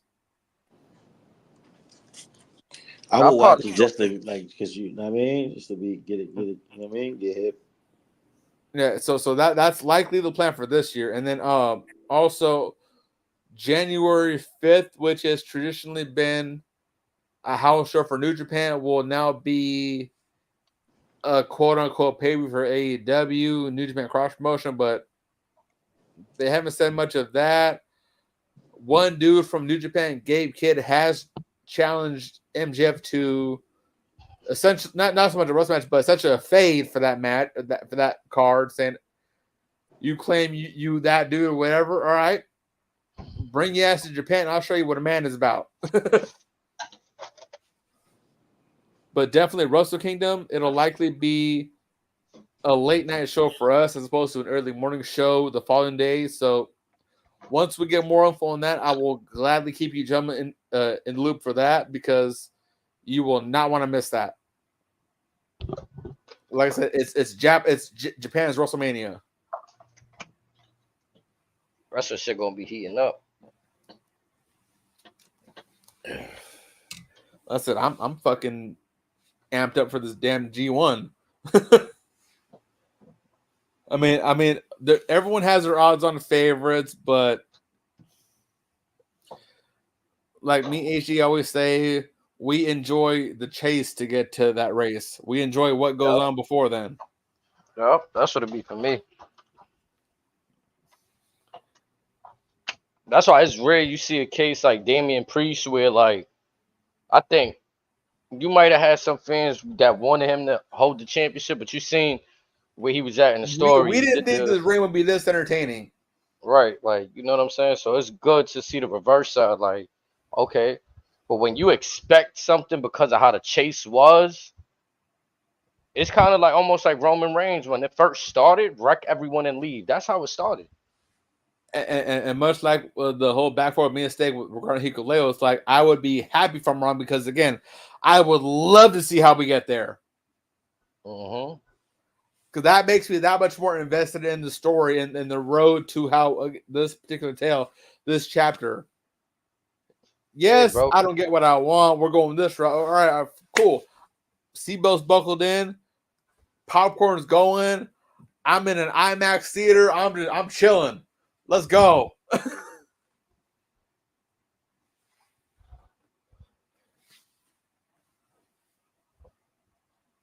Facts, though. I mean, if y'all good to go, I think we had everything we needed to on SmackDown today. I would bring up the Ring of Honor stuff, but Snake don't like KFC. Nah, man. Shout to Velvet. Shout to Red Velvet.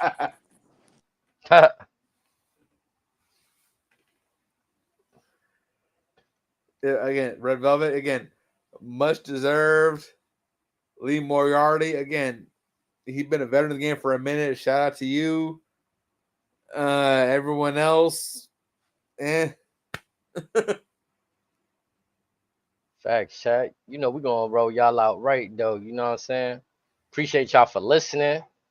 My brother Snake Eyes, my brother Razor. Fact. Salute to everybody tapped in. Y'all have a safe weekend. Enjoy yourselves. Never say no to a good time. Never. Chilling at the head of the table where the boss is sitting, stunning everything in sight, whether it's in the bloodline or corporate. Walk me out, they laid a big smile, no handcuff by officers. Hold on, wait, I think they lost the script, we got some shooters. Pow! Off the hip. Off the hip. Yeah.